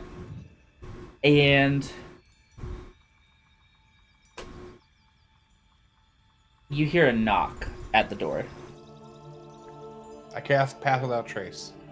Gretchen immediately goes, "Fuck no." Reina's like, it's okay. We weren't expecting guests. Can I you cast Long Strider on Aerie. Cool. So you do that. Reina's like, can you guys, there is a room upstairs perfect for all 5 of you. Can you please go up there? Don't settle down for the night. Go up there. Just, you might need to get on your way. If you need help, yell. I will. You guys, go upstairs. As you go upstairs, you hear Reina go, "Oh, great mother, I wasn't expecting a visit today. I thought they were gonna visit tomorrow, please." Okay. Whew. Alright. And she's like, "Cosmo, can you stay behind me? Altair, just lock the door if you can, so that way they can't see in." And you guys head up to the room. So the room before you, as all 5 of you enter, is this? It's pretty spacious. It's a pretty spacious room. There's like its own hearth with like its own fireplace. Bedside tables on each. The windows are small enough that you can't really see through, and even then they're stained glass, so it makes it even harder to look in. So you feel a sense of safety from this room. And on the top of the mantle is this beautiful painted portraiture of this what looks like you're standing in a seascape looking into this forest, and before you hit the tree line there's like a small beach. There's this beautiful dock that people used, it looks like people used to fish. Off to the side, you see a pathway leading from the dock, and a pathway leading from the dock into the forest. The grass you can see is not a green, not like a chartreusey green, like the village or the forest you were in before, but this nice, like, deep corally, like, orange color. And the trees are these nice, like, ash gray trees with red, with like deep red leaves. It gives you a warmth. It gives you the warmth of summer. It feels nice and cozy to look at. As you guys kind of shamble into the room and set your stuff down, you begin to just sit and talk. I feel like you still aren't entirely over the kerfuffle that happened downstairs with the knocking, and everyone's still kind of on edge. I'm gonna ask what everyone's doing, and then I'm gonna lead into this last bit, and then we're gonna end the session, if that's Okay. cool. Okay. So, how is everyone feeling? What's everyone doing right now? Because you just filtered into the room, like, stage is set. I cast Path Without Trace and I hide. Cool, you cast Path Without Trace and you hide. Then that activates to everyone. If cool. anyone wants to hide, they now get a +10. Cool. Okay. You can hide if you want. The room around you is like already this comfy, cozy room that feels different already from the rooms downstairs where they were all kind of they felt lived in and moved around and like it felt like a home. This right. This is so pristine. It's like it's made for a guest. Like they purposefully cleaned this room for the sole purpose of, hey, we're having guests over, or hey, someone's gonna come stay with us. You know, like it's not a room anybody lives in. You can tell this as well by the dust that collects on like the like wooden part of like the mantle, like the hearth part. And then on the end tables as well.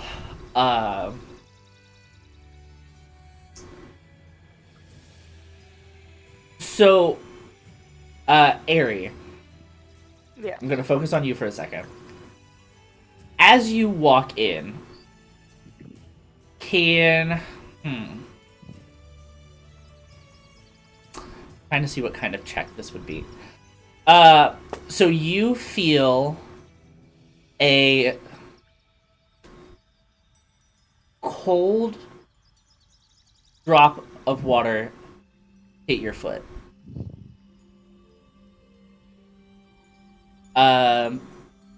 Would you like to make a perception check to see where that comes from? Yes. Pop, pop. What? Where? Okay, I can read. Damn. What was it? 23. 23. Cool. It hasn't popped up for me yet. So, with the 23, you inspect. You don't move. You inspect the roof or the ceiling. Nothing from the ceiling. You inspect. I don't know, the door. Nothing from the door. You inspect like part of like the mantle that you can see, and there's nothing from the mantle.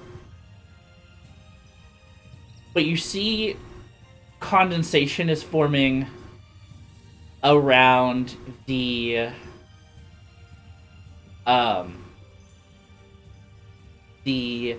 frame of the painting.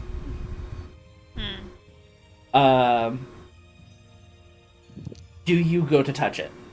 Yeah, I'll go over and like reach kind of touch it. Just like swipe it. Yeah.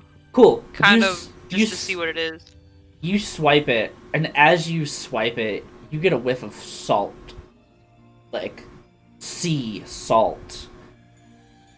And the droplet of water repools on the frame. And then one droplet turns to 2. 2 turns to 3. 3 to 4. I'm donning my armor as fast as I can. Cool. As soon as we get in the room, I'm putting on my armor. I'm kind of slowly backing up, kind of confused. Cool. As you do this, you see as everyone except for Beetle make a perception check on the painting itself.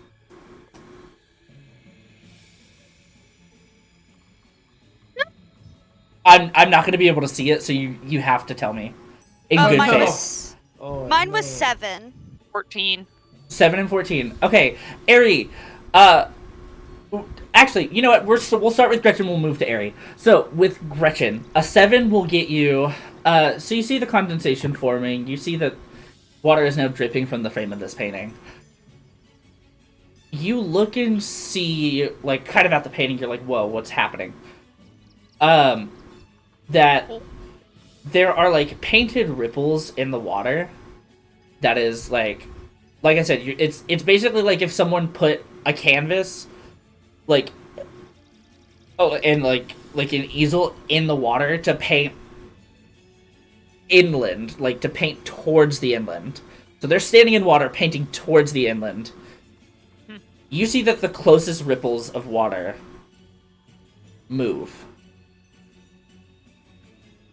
Ari with the 14, you see that it's not just the front ones.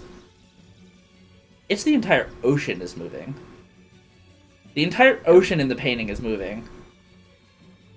And you can see that the trees in the background of the painting are also moving. And you feel a gust of wind and smell even more salty sea air. I'm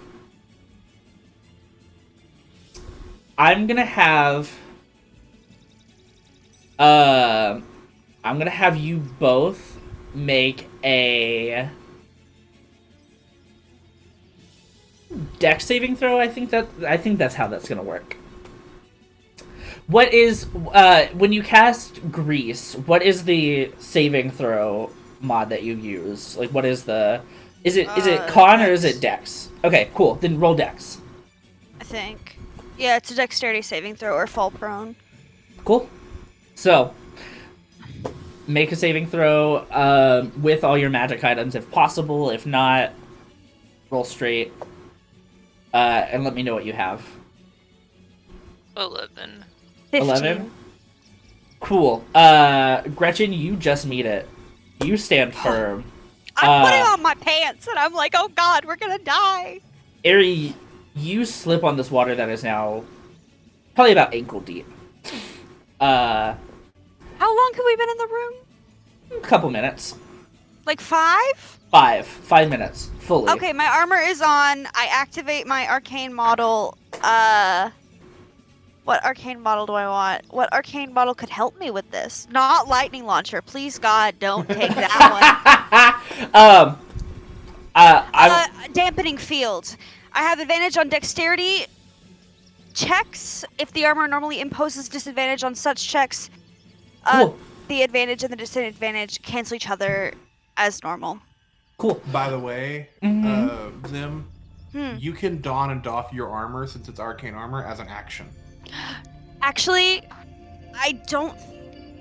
Yes, but if it's your arcane armor, that's one of the so the arcane armor. You have to have an already existent suit of armor that you put on, and then you can like bamf the arcane model onto it. I think. No. It's essentially you've enchanted it so that it's easier for you to take on and off. Oh, see, I misunderstood that. Yeah, it's Iron Man. You're Magic Iron Man. Okay. Yeah. I understand now. You have cool suit up sequences. Yeah, you get fun suit up sequences and stuff like that. That's cool. I take dampening field. Cool. So you take dampening field. Ari, you rolled what, an 11, correct? Yes. You're knocked prone. The water caused the floorboards to become a little slippery. Slippery. You slip and fall on your ass. You eat shit. Fully. Bonk. As a couple more minutes pass, it rises up past your calves, to your knees, to your thighs. The painting then falls off the mantle. And it is now gushing water at an alarming rate. As if it functions itself as a waterfall. Completely filling the room. The door no longer has a doorknob. It has no keyhole, so there's no water filtering in or out. By the time it reaches the ceiling,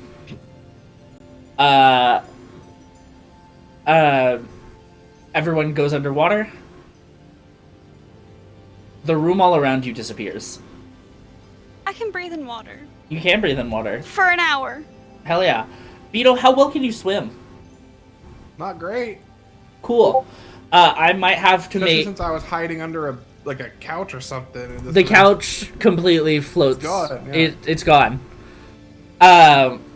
So all of you make a bum rush for any sort of surface. As you do this, you can look below you and see the bed, the end tables, the couches, whatever, are still where they were. Until you look up and back down again and they're gone. Can I get to the door? The door... 'Cause I can swim. You can and I can swim. breathe. You get to the door. Make a perception check on it. I'm also not going to be able to see it, so you're going to have to perception check for me. 12. There's no doorknob, there's no keyhole. The door is there, it's just not openable. I'm just gonna take my wrench and just, like, try and break the door down. Cool. You do, and it makes dents in it, but after a couple of minutes, make another perception check for me. 8. 8. You look around you, and the walls are gone. It's just the door. Below you is sand. Well, what you can assume is sand. And above you is the surface. What do you do? Can I find my friends? Can I see them? You can see your friends. Your friends are Do all they look with like you. do they look like they're struggling? Do they look like they can't breathe? So everyone would have to have held their breath at this point. Yeah. Which lasts, I'm gonna say for like Beetle, it's like a minute. Not even. 30 seconds. Wow, you're cutting me down so much. No, I'm kidding. Oh No. But I would say Beetle would probably be the one who would need help the most. It would probably be, I would say this is rough, difficult terrain, since it's water. It's hard to move through, and you're swimming in it. But I can swim. You can swim, so I'm saying for Beetle, it's difficult terrain. Okay, never mind. Sorry. I misunderstood. I'm gonna have Beetle make dex saving throws. Make 3 in a row for me. If any of them go below 10, Gretchen, you can then help Beetle. Do I have anything? Are you able to... we're 4th level. Yeah. Mm-hmm. Okay. When we were waiting for the potion, just kind of hanging out with the stick and stuff. Yeah. Would that have been a short rest? That would have for sure... That would have been a long rest, bestie. Alright. Yeah, because we got, like, that tea or whatever. Even if you didn't drink the tea, the ward that you went through also assisted with like spell slots and stuff like that. So everything would have equated to. All right. You look at Beetle. Beetle catches your eyes as he's holding his mouth and nose. He looks at you with big wide eyes. And there's a swift and he just shrinks in on himself as he like cracks and twists, and he's just a little crab. And he's just like making little clasps towards you. So he's fine. Yep. Now, thank God. I can do swimming speeds now. Hell yeah, swimming speeds. Gretchen, make another perception check for me. Hate this. 12. 12, that makes it. Geraldine is with you. Stuck underwater. Is she okay? She can't breathe. She has less time than Beetle would have. No, so no, hurry. No, I don't know what to do. I don't have anything. I need you to... Does anybody have anything? So you have the option right now to push off the door to the surface. Relative ease. It should save Geraldine's life. Or you can swim at normal swimming speeds and risk it. Wait, How far away from the surface are we?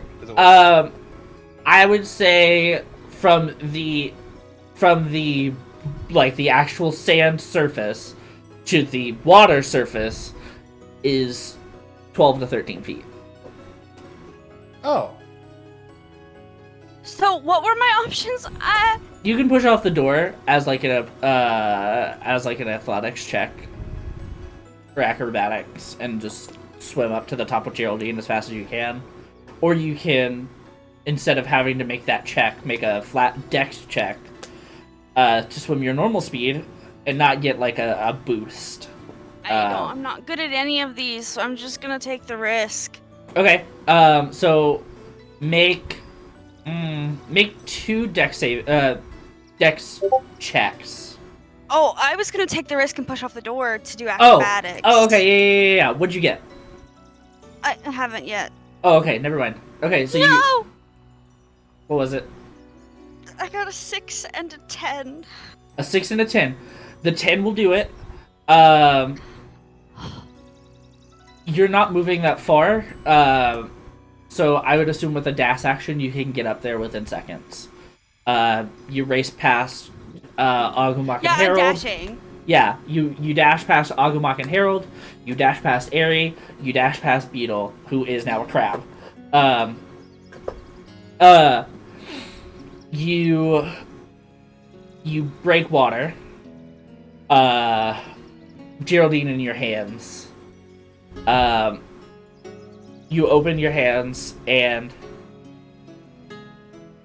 Geraldine's wings are wet. But overall she looks fine. She just needs a second to dry. Any longer, if you had wasted any more time, Geraldine could have died. I unfurl the lily pad and put her on the lily pad, and I go back down. Okay. So you do that. Is there anybody else you want to help? Aerie, make a dex check for me, please. Oop. Bonk. Oh. 12. 12? Cool. You're swimming at a regular speed, which is half of your speed. You make it. As Gretchen dives back down, she notices as you are almost about to break water. Agumok and Harold are having an okay time. They're not having really any struggles. And Beetle now has the swimming speeds. Yep, I'm good. So Beetle. I mean, I know that, but Gretchen's in a blind panic, so she would scoop up Beetle and put him in like the little pocket that she made for the plant, and she would grab whoever looks like they're struggling the most. Yeah. So she grabs Beetle, and I would say Agumok is struggling more than Harold, but if they're almost to the surface. Do you still want to help them? I would try and help. Cool. Pull Agu up. Yeah. Throw Beetle onto the lily pad with Geraldine and probably Aerie as well. Cool. So you do this. All of your stuff is with you, so don't worry about that. You didn't lose anything. I just wanted to preface that by saying, but you help Agumok. Everybody is now on the lily pad or beside the lily pad now. And what you behold now is just like the canvas, the waves, the beach, the dock, the forest behind that, However, to your right, you see there's a trail that snakes up to a lighthouse on the rocks, and on the docks is a redhead, probably about 13, to your best approximation. Human. But you see that she looks at you, senses that urgency, and throws out a net from the dock. And you hear, grab on! And that's the end of the session. That's the end. Wait. No. I pinch Airy. Damn it, you little asshole. What the fuck just happened? Did they just try and kill us? I'm a crave. I don't think so, because they gave us crazy dope magic items. Something happened. Yeah, I Either- guess. We got a Gretchen episode. That was great. I hated that. I loved it for you. I mean, I panicked because I was like, I don't know what to do. I wasn't ready for this. I'm glad I gave you guys a sense of panic. I could have handled that way better, but I didn't plan for it. I just wanted to end it. Just because, well, one, I knew it was going to last a lot longer. But also, I know that some of us have obligations tomorrow and others do not. Many thanks. And that's fine. But on top of that, I did everything I needed to do. There is still time for true resurrection if you so wish. Zim. I'm just trying to.